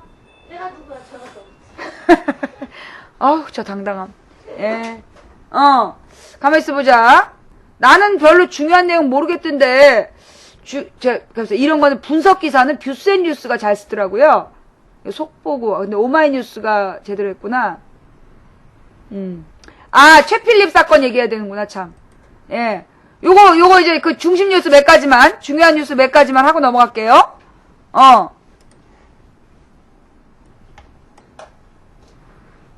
그런 생각을 합니다. 뭐야, 이거? 아울러 유럽처럼, 이 초기업 단위에서 임금이라든지 이런 단체 교섭이 이루어지고, 이거 뭐야? 개별 기업 안에서는 이게 아닌데? 노사 협력이 더 우선되도록 그렇게 제도적 보장도 좀 촉진할 필요가 있다고 봅니다. 이 기업의 투명성 확보와 건전한 노사 문화의 형성을 위해서 협력적인 노사관계를 지원하겠습니다. 노사의 사회적 신뢰와 위상을 높이기 위한 사회공헌 활동도 적극적으로. 아니, 지금 함께 읽는 뉴스에 메릴이 최고 권력에 대한 재조사 중대 사안 이랬는데, 오마이TV 영상 여기에 그 내용이 나와요? 저거는 지금 생방송 영상. 뭐가 잘못됐구만. 이게 지금 오마이TV 생중계 영상이 지금 나오고 있어요. 그러면 지금 그 뉴스를 좀 제대로 분석해 놓은 게 어딨지? 자, 뷰스앤뉴스. 이게 속보라서 정확하지 않을 것 같은데, 그래도 뭐 같이 봅시다. 속보. BBK 미국 변호사 15일 오전 중대 발표. 8일 전부터 미국에서 진행 중인 BBK 사건에서 옵셔널 벤처스 소액 주주를 대리하고 있는 재미교포 담당 변호사인 메리 리가 15일 이명박 대통령과 BBK와 관련한 중대 발표를 하겠다고 파장을 예고했다. 리 변호사는 14일 저녁 본지를 비롯한 일부 언론 매체의 보도자료에서 그동안 소송 의뢰인들의 승소와 안전을 위해 아껴왔던 얘기를 공개하겠다며 15일 오전 11시 서울 프레스센터 19층 기자회견장에서 기자회견을 갖겠다고 밝혔다. 그는 특히 최고 권력에 대한 재조사 여부와 연관된 중대 사안이기도 해 한편으론 두려움도 있었다며 언제까지 묻어둘 수만은 없는 일이라고 판단돼서 국민에게 제가 아는 한도 내에서 모든 사실을 알리려고 한다고 말해 문제의 기자회견이 이명박 대통령 관련 중대 사안임을 강력 시사했다. 그는 이번 사안은 또 주요 대선 후보들과도 직간접적으로 연결된 국민적 관심사라고 덧붙이기도 했다. 그는 발표한 자료에 대해서 상세 보도자료에는 다양한 미공개 핵심 사안 등이 구체적으로 적시되어 있다고 밝혔다. 지난 8월 20일 주간동아에 따르면 리 변호사는 이 매체와 인터뷰에서 당시 검찰과 특검팀이 사건을 축소해 은폐했을 뿐만 아니라 이 과정에서 참여정부 민정수석실도 일정 부분 관여했다고 주장한 바 있다. 그런데 근데 이 내용이 있어요? 내가 아까 그래가지고 그 내용 발표를 들어봤는데 별 내용 없던데? 아니 그래가지고 내가 아까 그 생방송을 들었는데 생방송 아까 내가 인터뷰 이렇게 귀에다 이어폰 꽂고 들었잖아요. 근데 별 내용이 없어. 이거 관련 뉴스 좀 갖고 와봐. 뭐 BBK에 대해서 뭐 대단한 발표가 있을 것 같더니만 없어 발표 내용이. 그지? 그러니까 이게 지금 오늘 정봉주 뭐 가석방 얘기하면서 이 뉴스를 막 띄운 것 같은데 그쵸? 내용이 볼 게 없어. 이거 보니까 이 BBK 그 정봉주 띄우려는 애들이 억지로 막 갖다 붙이는 것 같은데 지금 중요한 얘기를 다 버리고 뭐 하는 거야 지금? 집중 좀 해 집중 좀.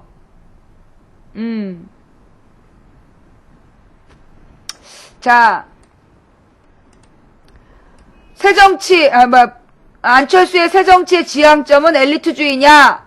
프레시한 기사가 나왔네요.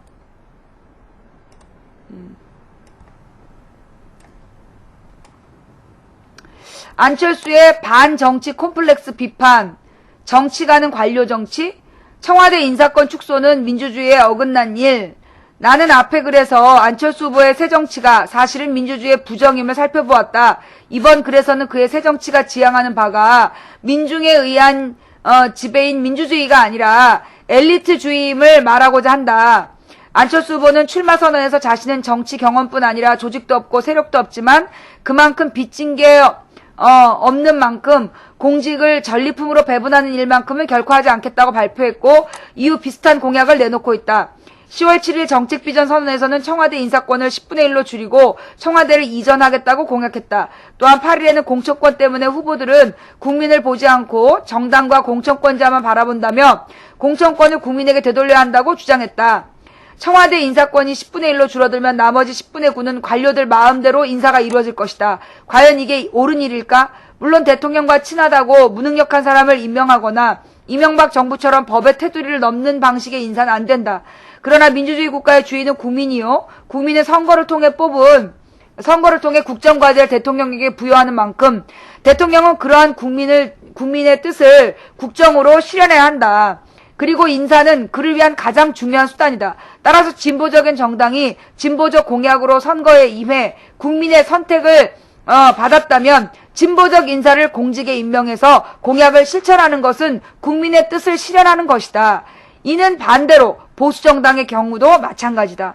더구나 미국은 선거 결과에 따라 주요 공직이 교체되는 교체 임용주의, 즉 엽관 제도를 채택하고 있는데 반해 한국은 직업 공무원제의 성격이 강해 선거로 인한 공직 교체가 적다. 미국의 대통령은 군대를 포함하여 7만 5천 명이 넘는 공직자의 임명권을 보유한다. 미국의 교체 임용주의는 1829년 잭슨 대통령 이후 정착되었는데 이는 공직을 널리 국민에게 개방함으로써 진정한 국민의 의사를 국정에 반영하기 위해 도입되었다. 그렇군요. 관료에게 정치가의 역할을 담당하게 해서는 안 된다.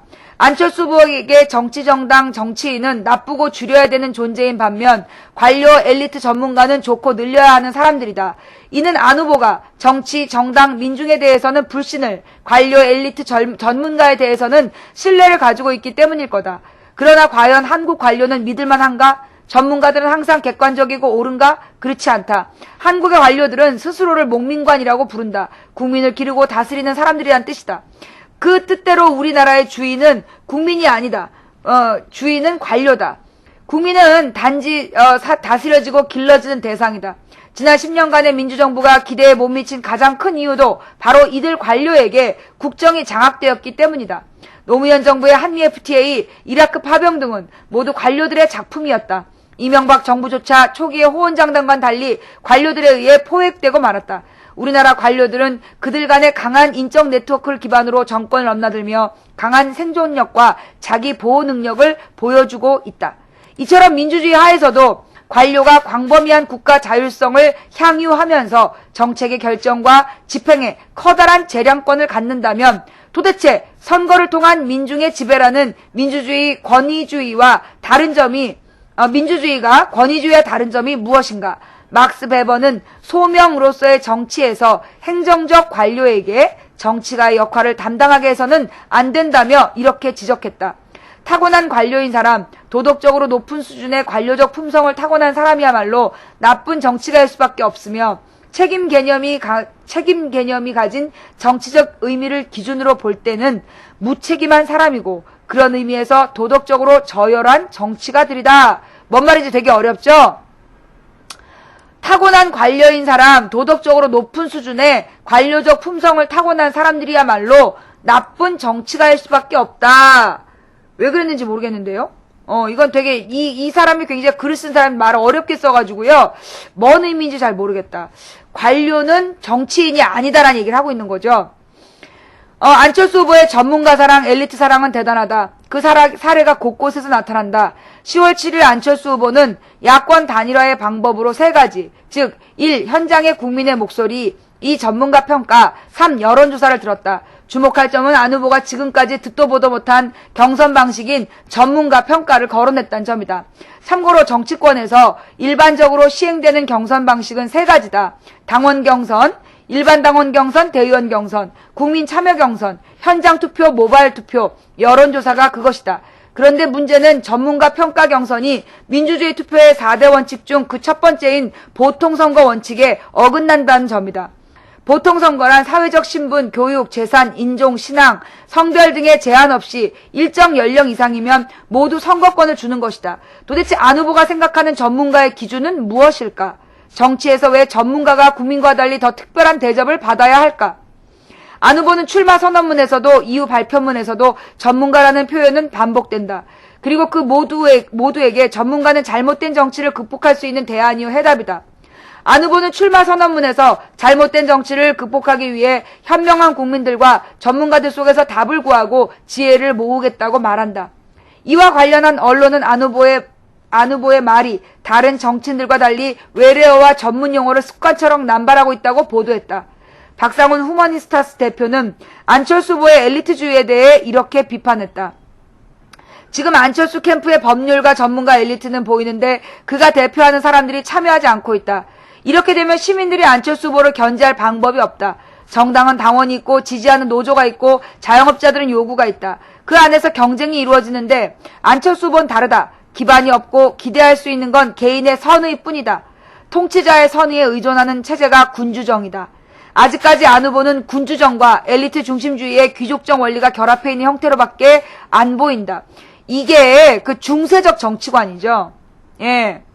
지금 안철수 후보는 여러 공약을 발표하고 있다. 그런데 그 공약에는 정당의 기반이 없는 무소속 대통령이 되겠다는 것과 대통령 인사권의 10분의 9를 관료에게 넘겨주겠다는 것이 포함되어 있다. 그런데 그러고 나면 도대체 무슨 힘으로 공약을 실천할 수 있을까? 공약이 없으니까 저러는 거죠. 도대체 무슨 힘으로 대한민국의 실질적 지배자인 재벌을 상대로 경제 민주화와 재벌개혁 그리고 복지국가를 실현할 수 있을까? 이에 대해 안철수 후보가 주는 답은 후보 개인의 선의와 진심이다. 안철수 후보는 출마 선언문에서 세상을 움직이는 것은 진심이고 진심의 정치를 하겠으며 사람의 선의가 가장 강력한 힘이 될 수 있음을 증명하겠다고 선언했다. 그리고 안철수 캠프의 명칭을 진심 캠프로 정했다. 보통 국정 철학을 내세우는 것이 일반적인데 후보 개인의 진심을 내세우는 독특한 캠프 명칭이다. 안 후보가 자신의 진심을 특화하는 것이야 그럴 수도 있는 일이다. 다만 그가 정치를 선악의 문제로 보는 것은 아닌지 우려될 뿐이다. 반정치주의는 정치를 쉽게 선의의 문제로 보기 때문이다. 안 후보는 최근 한국 정치가 국민을 분열시켜 자기 세력의 이득을 도모한다는 점에서 도덕적으로 나쁘다고 비판했다. 정치가 아무짝에도 쓸모없다고 탄식하는 국민들의 한숨이 들리지 않습니까? 자신들의 주의 주장이 아무리 소중하다고 해도 국민의 눈물과 고통 앞에 하찮은 것에 지나지 않습니다. 자기 세력의 이익이 그렇게 소중하다면 정치가 아니라 차라리 이익이 남는 장사를 하거나 사업을 해야 하지 않겠습니까? 그대로 돌려주고 싶네요. 예, 안철수 후보의 정책 비전 선언문 중에 나온대. 그러나 과연 정당이 자기의 노선과 주장으로 정권을 획득하기 위해 노력하는 것은 도덕적으로 나쁘다고 할 수 있는지 의문이다. 거꾸로 노선과 주장도 없고 정권 장악 의지도 없는 정당이 존재 가치가 없는 거 아닌가? 안철수 후보는 정당 정치 자체를 악으로 보는 것은 아닌지 우려가 된다. 오히려 나는 진심으로 상대는 진심이 아니라고 접근하는 것이 더 위험하다. 정치인은 나를 틀릴 수 있다고 전제해야 한다. 샤츠 슈나이더의 말대로 민주주의란 스스로 옳다고 확신하지 못하는 사람들을 위한 정치 체제다. 되게 중요한 말이네. 민주주의란 스스로 옳다고 확신하지 못하는 사람들을 위한 정치 체제다. 그래서 서로 토론하고 논쟁하면서 답을 찾아가는 토론과 통합의 정치를 민주주의라고 하죠. 그렇지 않으면 정당한 비판조차 악의적인 네거티브 공격으로 받아들일 수 있다. 더구나 교과서에서 실릴 만큼 살아있는 위인으로서 대접받아왔던 안철수 후보이기에 앞으로 그에게 제기될 여러 가지 비판은 그로서는 참으로 견디기 힘든 일이 될 수 있다. 안철수 정치의 지향점은 민주주의가 아니라 엘리트주의다. 앞으로 여러 측면에서 앞서 여러 측면에서 살펴본 것처럼 안철수 후보가 내세우는 새 정치는 정치의 본질뿐만 아니라 민주주의 본질도 부정하고 있다. 안 후보의 새 정치가 실현된다면 한국 정치는 붕괴되고 민주주의적 국가 시스템은 마비되고 말 것이다.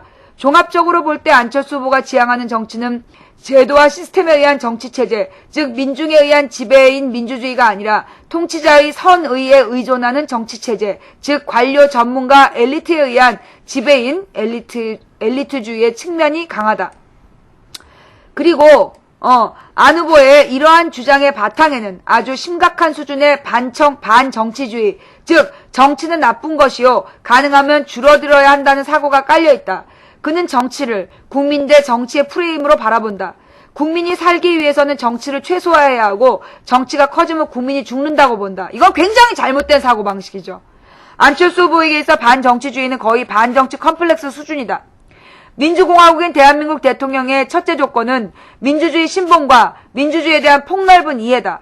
그러나 최근 안철수 후보의 주장을 보면 안 후보는 민주주의에 대한 훈련은 물론이고 민주주의에 대한 고민도 없었고 심지어는 민주주의를 신봉하지도 않는 듯 보인다. 그는 인류가 역사적으로 얼마나 많은 피나는 투쟁을 통해 민중에 의한 지배인 민주주의를 실현해왔고 그 과정에서 군주정과 귀족정, 독재와 엘리트주의에 맞서 힘겹게 싸워왔는지 잘 모르는 것 같다. 이제 많은 이들이 안철수 후보에 대해 우려했던 바 정치적 경험의 부재가 가지는 위험성이 현실로 드러났다. 그는 민주주의의 원리, 시스템, 작동 방식을 전혀 이해하지 못하고 있다. 그러면서 정치의 최고봉인 대통령에 출마하고 있다. 비유하자면 정치적 덧셈 뺄셈도 모르면서 미분적분을 하겠다고 나서고 있다. 더욱 위험한 것은 그런 그가 정치혁신이란 이름으로 정당과 정치를 악으로 공격하고 있다는 점이다. 이를 통해서 그는 자신의 정치적 무능력을 감추고 자신의 정치적 무경험을 새로운 새 정치로 포장하고 있다. 대통령에 당선되면 적극적 정치로 국정을 책임지고 국민의 삶을 책임져야 될 후보가 이런 모습을 보이는 것은 그야말로 반정치 컴플렉스의 발로일 뿐이다. 이 사람이 누구예요? 유창호 시대전략연구소? 새시대 전략연구소? 이 사람 누구야? 유명한 사람이에요? 예. 이 글 쓴 분이 누구예요? 난 처음 뵙는 분인데? 네. 하여튼 굉장히, 이 안철수의 정당 정치 부정의 문제점을, 되게 잘 짚어낸 글인 것 같아요. 여기에 대한 안철수 후보 측의 반론이 기대되네요? 네. 예. 정말 반론이 기대돼요. 아니, 이제 실제로, 지금 이제 안철수 지지를 주도하고 있는 시민 그룹이, 안철수 캠프 측에서 움직이는 시민 그룹의 사고방식이 저래. 기존의 정치권은 무조건 나쁘다. 한나라당이나 민주당이나 똑같이 나쁘다. 거기서 출발한 거야. 그래서 한나라당도 아니고 민주당도 아닌 새로운 중간지대의 정치가 필요하다. 그 주장을 하는 거야. 그게 얼마나 위험한데. 왜 한나라당이 잘못한 걸 민주당을 싸잡아 욕하면서 한나라당이 대부분 잘못하고 민주당은 두세 가지를 잘못했는데 똑같다라고 얘기를 하냐고. 그러면서 중간지대, 이제까지 정치에 대해서 너무나 무책임하고 방기했던 세력에게 전권을 줘야 된다는 논리는 무슨 논리인지. 이거 굉장히 나는 반대하는 사고방식인데 여기에 대해서 아주 잘 짚었네요. 그 다음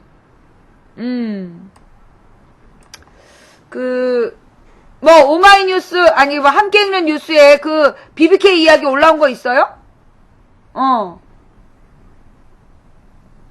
예. 다시 들어왔구만. 아니, 별 내용이 없어. 이거 왜 이렇게 자꾸 띄우지? 아니, BBK 문제는요, 내가 지난번에도 얘기했지만, BBK 얘기를 자꾸 해봤자 소용이 없어. 난 도리어 지금 굉장히 부정적이야. 거부감이 느껴져. 언제적 BBK를 아직도 갖고 노냐, 이런 생각이 드는데? 여러분 안 그래요? 이미 BBK는요, 국민들에게 공개가 됐는데, 국민들이 BBK에 대해서 그냥 무시한 거야. 자꾸 BBK 물고 늘어져 봤자 어떤 국민적 반향도 없어. 왜 자꾸 BBK 얘기를 하지? 처음 하는 거고요. 늦게 이런 자리를 만들게 돼서 굉장히 죄송하게 생각하고 또 이 자리에 이렇게 많이 와주셔서 정말 감사하게 생각합니다. 지금 이제야 이런 그 자리를 마련하는 그 배경을 이유를 잠깐만 설명을 드리겠습니다. 이 사건을 8년간 제가 맡아서 하면서 사실은 굉장히 여러 번 이 국내에 BBK라고 붙여진 이름, 그 잘못된 이름 때문에 실체적 진실이 왜곡되거나 전해지지 않거나 덮여지거나 한 그런 부분이 너무나 많았는데 그게 완전히 역사 속에 그런 식으로 덮여질 것 같아서 저 자신이 사실은 그 실체적 진실에 대해서 반드시 정리를 해야 된다고 생각을 하고 있었는데 그걸 45 분짜리야? 덧발을 하지 않은 이유는 한국에 계신 예. 45분짜리. 예. 각자 봅시다. 예. 이 각자 봐요. 이게 이 사람이 누구냐 하면, 미국인 변호사야. 그러니까 이제 맨 처음에 초기 투자회사, 김경준을 데리고 와서 제일 먼저 만들었던 무슨 옵셔널 벤처스라는 회사, 거기에 소액 주주들이 투자를 했다가 재벌들한테 완전 핏바라 먹히는데 그 소액 주주들을 위한 소액 주주들의 입장을 대변하는 미국인 변호사예요. 메릴이라는 사람이. 그 사람이 이제 BBK에 대해서 이게 최고 권력자가 관계되어 있다라고 지금 이제 기자회견을 한 건데, 다 알잖아, 우리. 최고 권력자가 관계되어 있는 거 다 알아. 우리 국민들도 그 동영상 다 봤어. 그래놓고 뽑아줬잖아. BBK 문제에 대해서는요, 더 언급해봤자 소용없어요. 이미 국민들이 그 영상을 보고 내가 BBK를 만들었고 현재 28% 수익률을 내고 있으니 나를 믿고 투자하십시오. 그거 보고 투표했는데 뭘 더 바래. 나는 이 BBK 문제에 대해서 끊임없이 물고 늘어져봤자 난 남는 게 없다고 봐요. 나는 우리 BBK 투쟁은요, 진 거예요. 우리가 지난 대선에 2007년에 진 거야. 이거 물고 늘어져서 다 본 게 아니긴 뭘 다 본 게 아니야. 모든 지하철, 지방 사람들은 모르겠구나. 지방 사람들은, 전철역 없는 지방 사람들은 알아도 몰라, 이거. 이 문제가 굉장히 복잡하기 때문에 시골의 어르신들은, 농사 짓는 어르신들은 관심도 없어. 도시민들은 알지만 지하철역에서 다 보여줬어. 그런데 국민들이 이명박 찍었잖아. 그러면 이 BBK에 대해서는요, 우리가 더 팔아봤자 남을 게 없는 거야.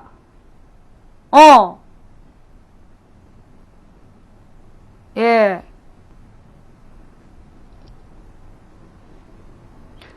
반말하지 마라? 너는 왜 반말하고 지랄이니? 꺼져. 예. 자, 그래서 또 이 BBK로 논점을 이제 와서 한참 이명박이 실세일 때 와가지고 했으면 내가 들어줄 가치가 있지만 이제 와서 얘기하는 거야. 나는 귀 기울일 가치가 없다고 보는데요. 예.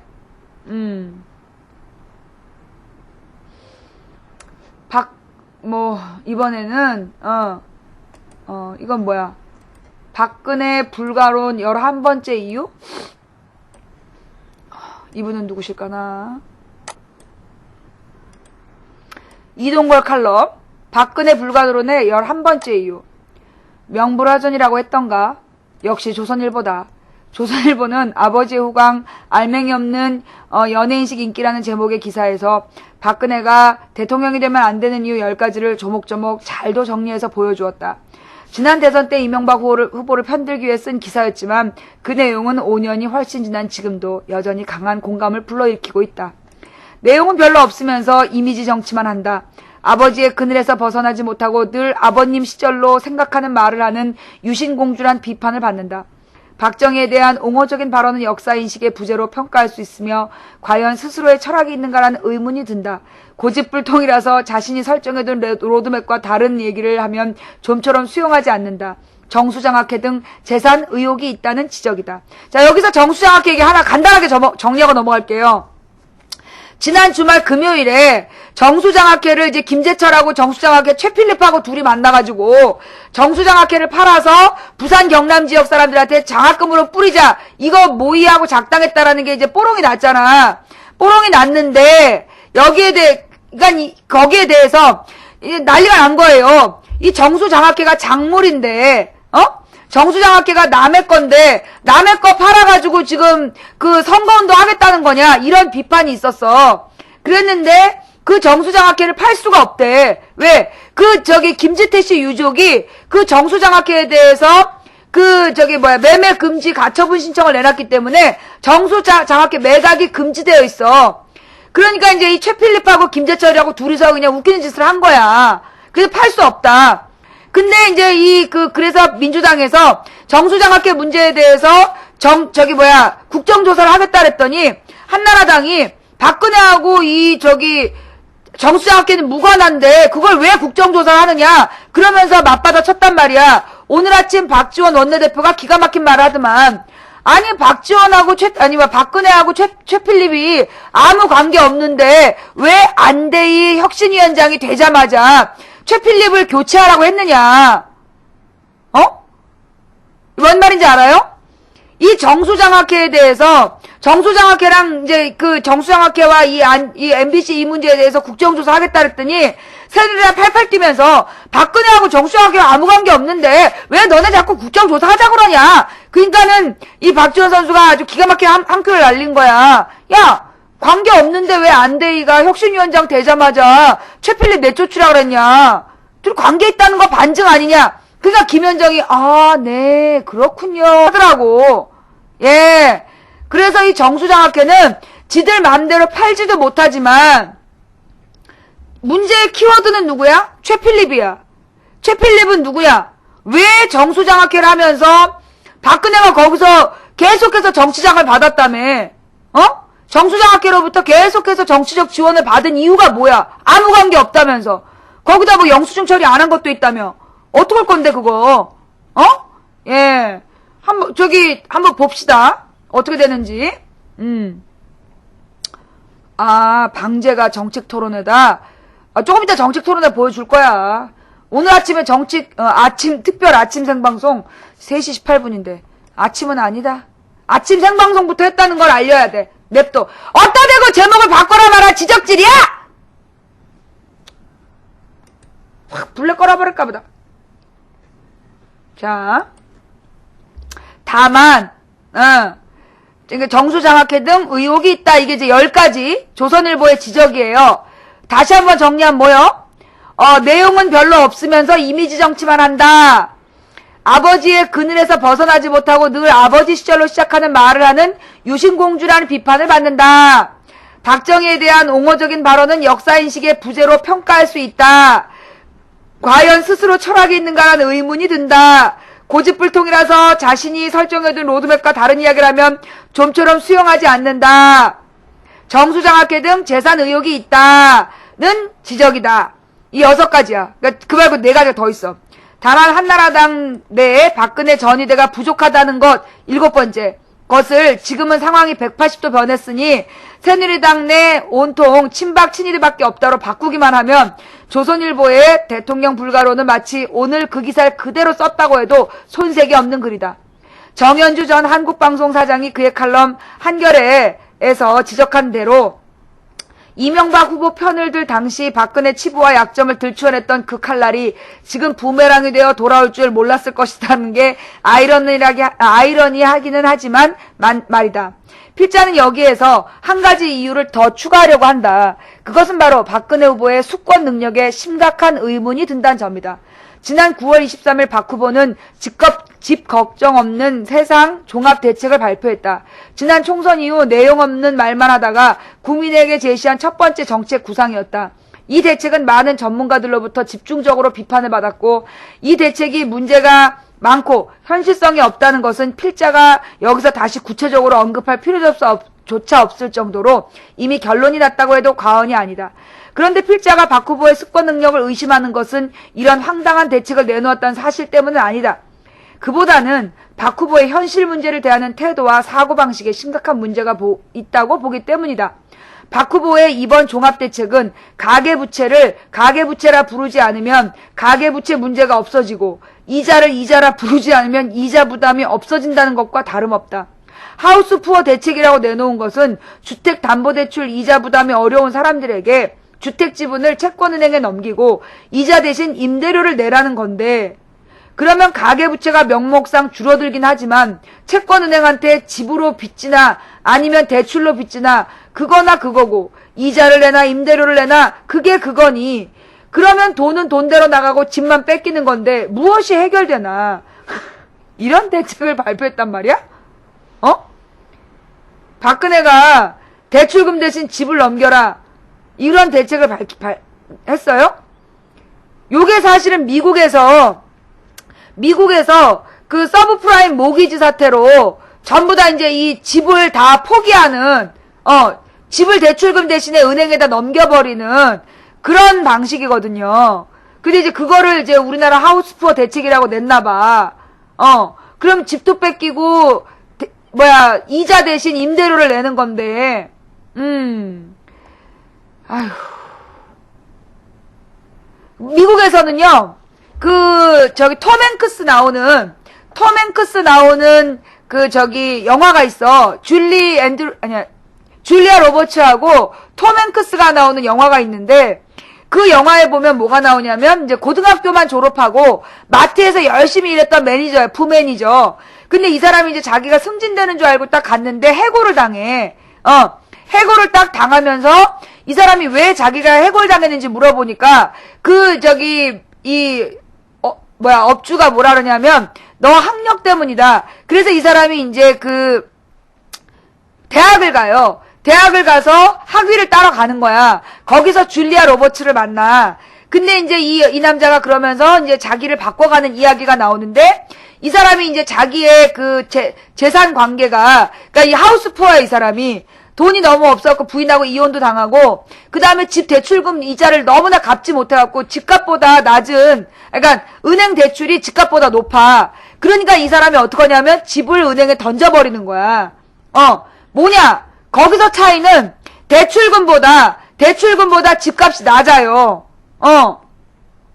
그러니까 톰 행크스가 대출금보다 집값이 낮으니까 집을 먹어라. 그리고 난 더 이상 이자 못 낸다. 배째라. 이렇게 하는 거거든.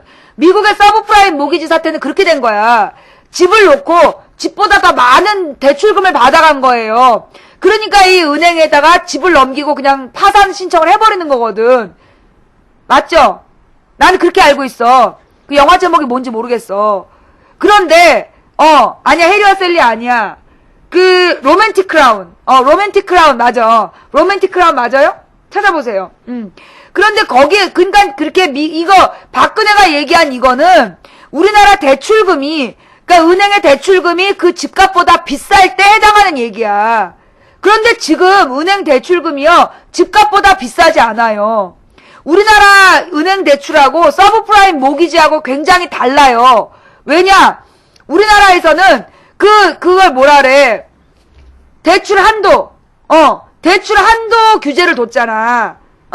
노무현 대통령의 마지막 집값 상승의 억제 요인이 뭐였냐면, 대출 한도 억제 정책을 핀 거야. DTI. 그래서 대출 한도 억제 정책을 폈기 때문에 집값을 넘는 만큼의 대출을 받지 못하게 한 거야. 집값을 넘는 만큼의 대출을 못하게 했기 때문에, 그래서 우리나라에서는 뭐가 안 돼? 서브프라임 모기지 사태가 안 일어나는 거예요. 하우스 푸어 문제가 굉장히 심각하지만 지금 현재 집값이 대출금보다 떨어지진 않았거든. 왜? 대신에 이게 참 어떻게 보면 모순인데, 그러니까 이게 아이러니인데, 이게 누가 우리나라 집값을 이렇게 올린 게 누구냐 하면 부동산 투기범들이야. 부동산 투기범들이 집을 팔기 위한 집으로 다 나오는 족족, 정부 정책으로는 집을 더 지어야 된다, 집이 모자라서 문제다, 그렇게 뻥을 쳤어. 그래놓고 집이 만들어지면 다 빨아들인 거야. 그래갖고 한 놈이 수십 채씩 쥐고, 누구네 엄마처럼 막 몇 채를 쥐고서는 그걸로 오르면 팔고 그런 걸로 돈을 번 게 부동산 투기란 말이야. 그런 새끼들이 이제 부동산 투기를 많이 하면서 실제로 집을 되게 가지고 있었어. 그러니까는 강남에서 그 2005년도에 재개발 아파트 13평짜리 가격이 16억이었어요. 그러면 16억짜리 아파트에서 8억 원의 대출을 받아가지고 그 8억 원의 대출을 받아서 아파트를 대출을 받아갖고 두세 채를 사는 거야. 그래서 그게 오르면 팔고 그 짓거리를 했던 거지. 그러니까 이 우리나라의 하우스 푸어 문제는 전혀 달라. 걔네들은 문제야. 13평짜리 재개발 아파트를 가지고 대출을 받아갖고 집을 여러 개를 벌려놓은 애들은 지금 심각해. 그런데 그런 사람이 우리나라 대다수일까요? 대다수가 아니에요. 그러니까 얘네들이 어떻게 했느냐? 그 여러 채를 가지고 있는 집들을 갖다가 빨리 팔고 싶은데 안 팔려. 그러니까 전셋값을 올린 거야.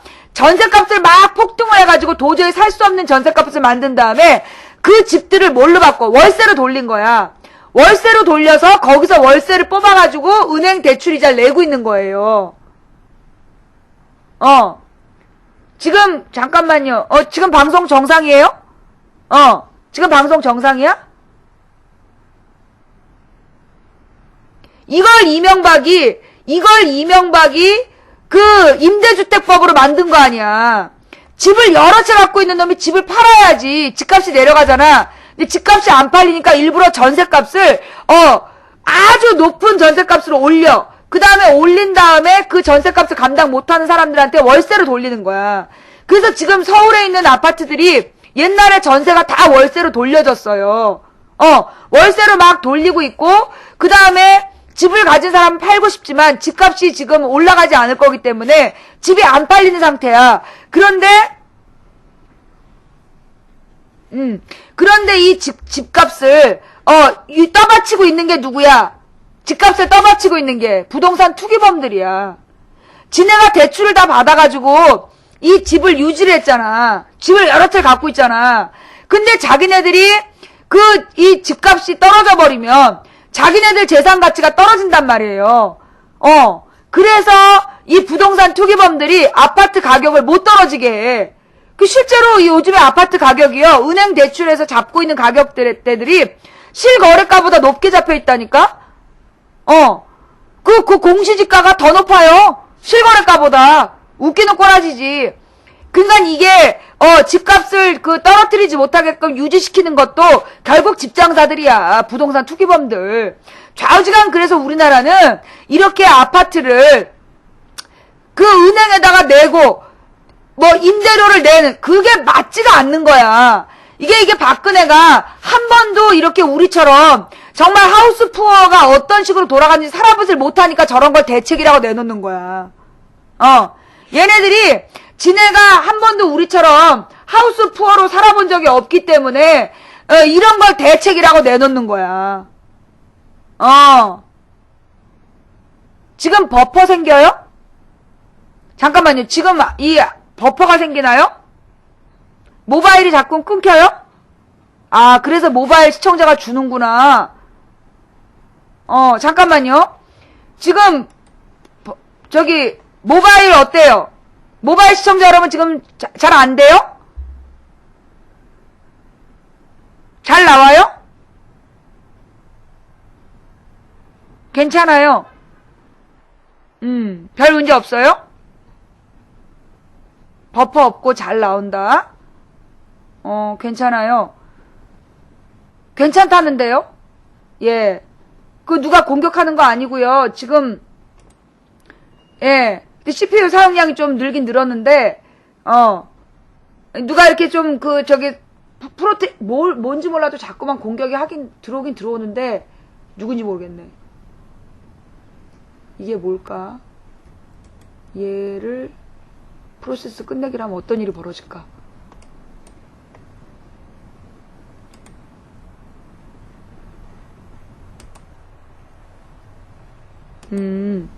오마이 TV를 끄니까 또 훨씬 또 줄어들었고, 내 지금 여러 창을 켜놓으니까 내 컴퓨터 자체가, 지금 이제 힘들 수 있어요. 괜찮죠?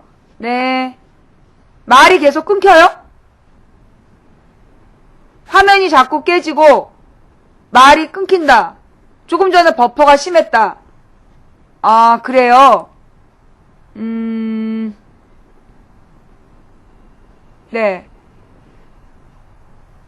아, 그러니까 지금 잘 나오는 분들, 잘 나오시는 분들이 계시고요. 지금 안 되는 분들이 본방, 저 중계방으로 오셔가지고 지금 얘기를 하고 있는데, 지금 모바일이 계속 끊기고 상태가 안 좋으신 분 손? 예. 지금 모바일이 자꾸 끊기고 안 되는 분 손?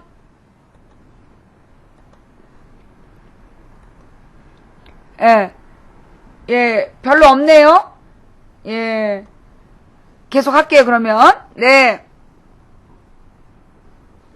모바일이 잘 안 되는 분 손 한 서너 분 드시네. 뭐예요? 잘 안 되시는 분. 안드로이드 폰인가요? 안드로이드 폰이에요? 가만히 있어보자. 나도 방송이 끊겨있네. 예. 자, 볼게요. 안드로이드 지금 잘 되고 있고, 예. 안 되는 분 뭐예요?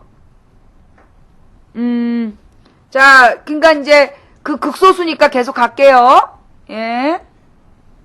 자, 그래서 지금 이제 이 부동산 종합 대책을 내놓은 박근혜 대책은 이게 이제 실제로 이 부동산 시장의 상황을 잘 모른다는 거야. 부동산 상황이나 하우스 푸어들의 실정을 모르니까 이런 걸 내놓았다는 거지. 치솟는 전세값 부담을 덜어주겠다고 내놓은 것도 세입자 대신 집주인이 전세금을 대출받고 그럴 주인도 없겠지만 그 이자를 세입자가 내게 한다는 것.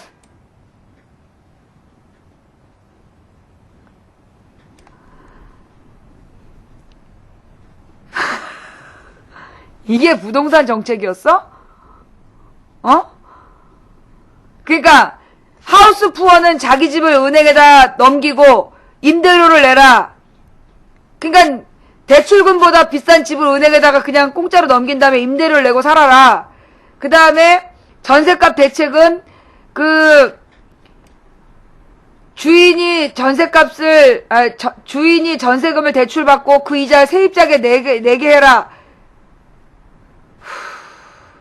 그러면 전세금 대출은 집주인의 부담이 되고 세입자의 부담이 아니라는 건가?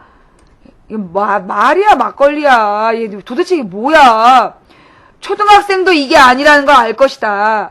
박 후보의 정책 브레인들은 그걸 모른단 말인가? 핵심은 이자 부담을 줄여주든 이자 부담 능력을 키워주든 해야 하는 건데 그에 대해서는 구체적인 언급이 한마디도 없었다. 만약 이자 부담을 줄여준다면 누가 대신 그만큼 부담해야 하는데 거기에 대해서도 일체의 언급이 없었다.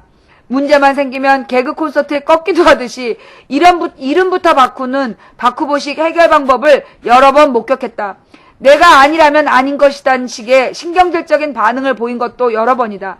박 후보의 집 걱정은 세상 종합대책을 보면 집값 걱정 없는 세상 종합대책을 보면 한 유명 개그 프로의 대사가 연상되었다. 집 문제가 심각합니다. 집 걱정을 근본적으로 해결해야 됩니다. 그래서 집을 없애야 합니다. 하는 식이다.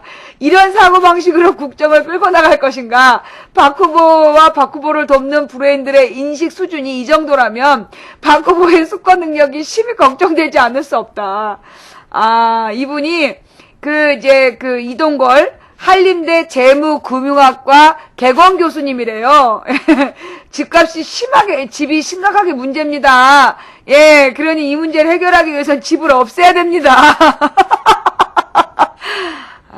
정말. 사실 말이에요. 내가 이제 오늘 아까 시작할 때, 내가 그랬잖아. 우리가 안철수 후보에 대해서 승자의 느낌을 가지고, 승자의 자세를 가지고, 당당하게 임하자. 너무나 이렇게 깎아내릴 필요 없다. 그렇게 얘기했지만, 솔직히 얘기해서 자존심이 난 상해. 내가 솔직히 얘기해서 자존심이 상해. 문재인, 안철수, 박근혜 이렇게 지금 경쟁 중인데, 박근혜하고 저런 정책을 내놓는 박근혜하고 경쟁해야 된다는 것도 진짜 자존심이 상하고, 정말 저 안철수가 얘기하는 걸 들을 때마다 정말 어이가 없고 자존심이 너무 나는 자존심이 상한 거야. 우리 이 35만 명이 선택한 100만 국민의 선택, 100만 시민이 모여 경쟁해가지고 뽑아낸 35만 명의 선택 문재인이 정말 박근혜, 안철수하고 경쟁하고 있다는 게 정말 자존심 상해, 나는. 누가 그네가 된대. 근데 어쩔 수 없이 그네가 됨? 아유, 그건 너의 작은 소망이고, 정말 민주주의의 역사도 모르고, 정말 정치를 모르는, 그런 사람이 나와가지고, 정당 정치는 무조건 악이라고 그러는 이것도 기가 막히고, 아, 정말, 자존심이 너무 상해. 그래도 어떡하겠어요. 우리, 근데, 자존심이 상해도 어쩔 수 없는 건 뭐냐? 우리 국민의 수준이에요. 어느 나라나 그 나라 정부 형태는 그 나라 국민의 수준을 반영해요. 이명박 대통령이 나온 이유가 뭔지 아세요? 우리 국민 수준 때문이에요.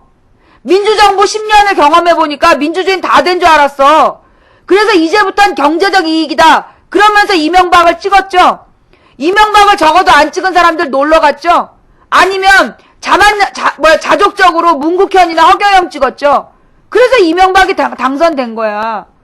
우리 국민 수준이 딱 이명박 수준이었던 거야.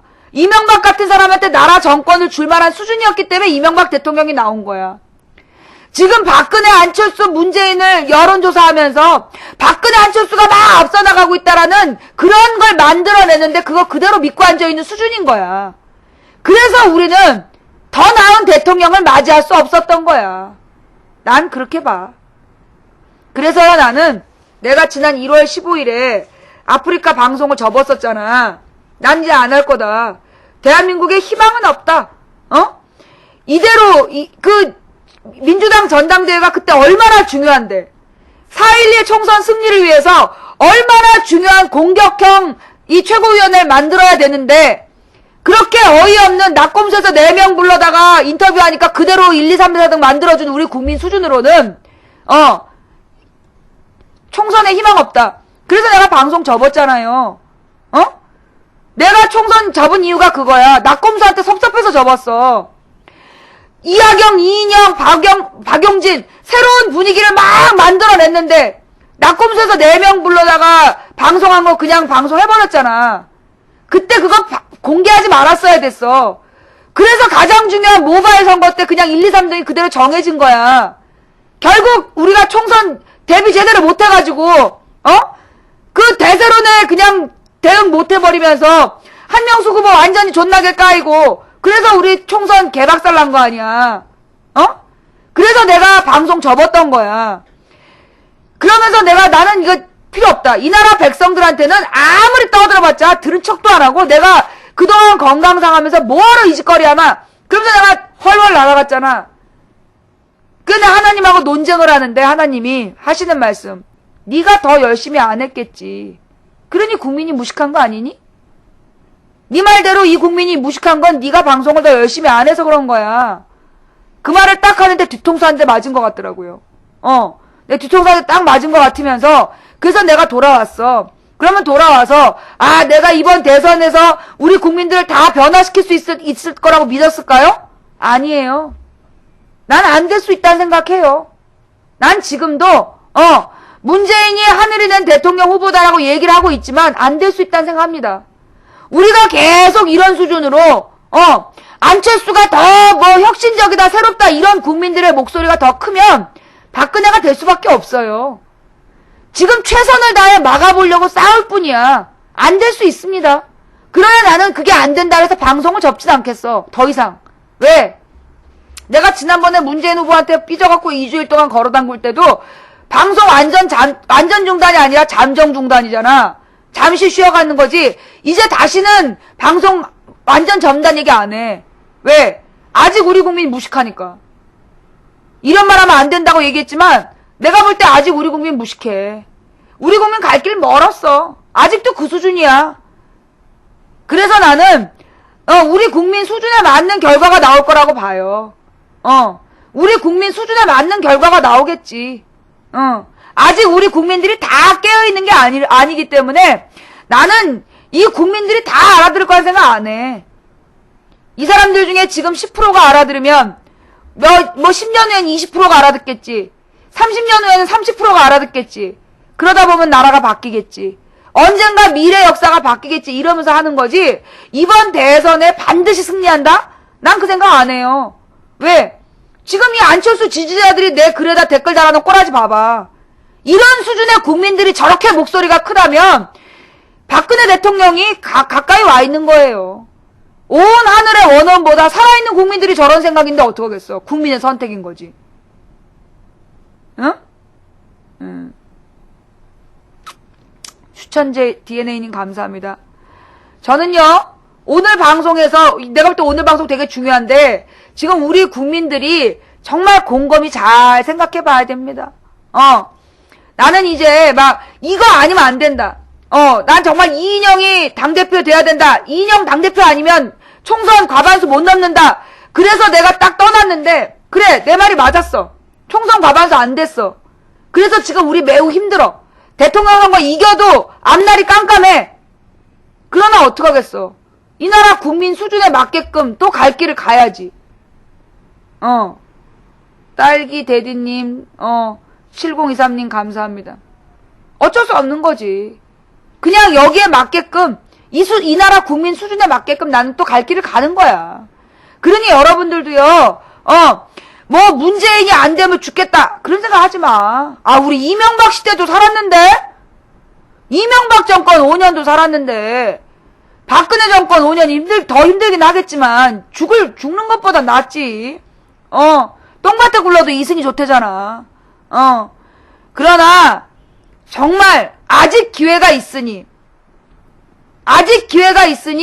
정말 국민 한 사람 한 사람을 더 설득해 보려고 미친년 널뛰듯 하고 있는 거지. 난 내가 이런다고 해서 우리 국민들이 싹, 전부 다 막 깨달아가지고, 올바른 선거를 다 할 거란 생각 안 해. 내가 1992년도에 김영삼 찍을 때, 그 다음에, 지난번에, 그 언제였지? 내가 하여튼 또 한 번, 모든 걸 접었던 적이 있어. 이명박 대통령 됐을 때, 그 다음에, 이번에, 이인영이 안 됐을 때, 3번 접어봤는데, 접는다고 달라지는 게 없어. 접는다고 우리의 미래가 달라질 게 없어. 차라리, 말 안 들어도, 내가 얘기했지? 여러분 망치분 방송 방식 알죠? 내가 그 방송했던 거 기억하지? 난 언제나 책임을 물을 거야. 내가 목이 터지게 외칠 때 당신들 내 말 안 들었지? 나 그거 계속 얘기할 거야. 내가 총선 전에 이대로 가면 안 된다. 지난 1월 전당대회 때 이래야 된다라고 그렇게 외칠 때 내 말 안 들었지? 결과 그렇게 됐지? 내 추궁했잖아. 문국회 찍으면 안 된다는데 문국회 찍었지? 결론 봐봐. 나는 책임을 물으면서 계속 갈 거야. 예. 세바시님 감사합니다. 찬미아님 감사하고요. 그렇게 당해도 안철수에 혹하는 우리 국민이면 또 당해야지 뭐. 또 어떡하겠어요. 우리 국민이 그런 걸. 우리 국민 수준이 그러면 그거는 우리가 감당할 수밖에 없는 거야. 우리가 더 그들을 설득하지 못한 우리 한계지. 예. 자, 좌우지간 막 희망에 올랐다가 갑자기 또 위축되셨나요? 각성하라는 거야. 내가 그랬잖아. 하늘의 뜻은 정해져 있어. 하늘의 뜻은 문재인이야. 그런데 이 인간이, 여러분 있잖아요. 하나님의 뜻은 인간 구원이에요. 자기 독생자를 내줘서 죽음에 이르도록 인간을 구원하시겠다고 2000년 전에 설계하신 분이야. 내가 이 인간들이 너무 내 말 안 들어가지고 막 통곡하면서 하나님께 항의했을 때 하나님이 뭐라 하셨는 줄 알아? 네 말 듣고 내 말 들었으면 2000년 전에 휴거가 오고 끝났지. 벌써 2000년 전에 예수님이 왔다 가셨을 때 그때 다 구원받고 끝났지. 그렇게도 내 말 안 듣는 거 2000년을 나는 두고 봤다. 네가 참으면 얼마나 참았냐? 네. 이 일이 이렇게 된 거예요. 응? 하늘의 뜻은 문재인이 대통령 돼야 된다야. 그런데 인간이 거부하면 어떡하겠어? 살아있는 인간이 거부하면 그거 어쩔 수 없는 거 아니겠어요? 예. 그러니 최대한 하늘의 뜻을 전해 나갑시다. 예. 최대한 이 하늘의 뜻을 전해 나갑시다. 그러면서 안 되면 그때 가서 포기하고. 그러나 아직 우리에게는 뭐가 남았다? 아직 우리에게는 60여일이 남아있다. 포기하기엔 아직 이르다. 그지? 자, 오늘 방송 어떠셨어요? 뭐 우리 뜻대로 안 될 수도 있죠. 예, 하늘이 냈다고 그래도 인간이 거절하면 안 되는 거 아니겠어? 뭐 그러나 인간들이 말 안 듣는다라고 지금 포기하면 또 기분 나쁘잖아? 그렇게 하기에는 세월이 너무 아깝잖아? 자, 오늘 방송 여기까지 할게요. 아잉이님 감사드리고요. 세바시님, 찬미아님 감사드리고요. 네. 한 사람이 꾸는 꿈은 꿈일 뿐이지만 100인이 꾸고 만인이 꾸면 현실이 된다. 누군가 간절히 소망하면 온 우주가 아니야. 된다고 믿든 안 된다고 믿든 당신의 믿음대로 될 거다. 누군가 간절히 소망하면 온 우주가 그의 소망을 위해 움직이기 시작한다. 아직 우리에게는 60여일의 시간이 있어요. 60일의 시간. 60일의 시간 동안 입에 단내나게 숨 쉴 틈 없이 한번 뛰어봅시다.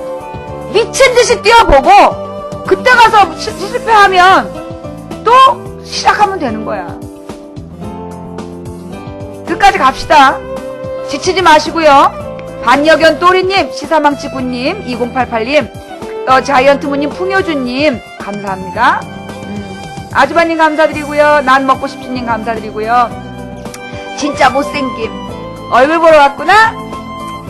원어민 사전 망치부인 못생겼다. 저는 사실 얼굴 보러 왔어요. 예, 미스터 스카님 감사합니다. 망치부인 선동하지 마라. 저는 용역이지만 망치부인 말에 공감돼요. 어쩌죠? 에이 좌빨. 너무 진보적 지식인인걸요? 쌍둥이님, 또리이모님 감사합니다. 이기먹건님 감사하고요. 또리이모님, 쌍둥이님 또 감사드리고요. 예. 100만 시민의 선택, 35만 명의 지지를 얻은 문재인입니다. 국민후보 문재인. 이보다 더 큰 어떤 명분이 있겠습니까? 문재인보다 더 많은 추천받은 후보 있습니까? 다대포 일몽님, 가을 단풍님님, 쥐더탈매님 감사합니다. 희망을 가지세요. 지치지 마세요. 우리는 매우 어려운 싸움을 하고 있습니다. 정말 가시밭길 싸움을 하고 있어요. 맨날 쟤네는 우리가 뭔가 승기를 얻으면 문재인 안철수 박근혜가 문재인보다 여론조사 1등이다! 우리 기를 죽이겠죠. 그럼 우린 이렇게 대답하면 돼요. 야! 오세훈이 한명숙한테 22% 이긴다며 씹새들아! 거짓말하지 말고 뻥까지 마 임마! 유리악마님, 안개꽃 눈물님 감사합니다. 이제 안 속는다 이 새끼들아! 여론조사로 뻥 까는 정치는 이명박 때 끝이었어! 문재인의 지지율은 최소한 22% 더해서 봐야 돼! 아시겠죠? 좋은 향기님 감사하고요.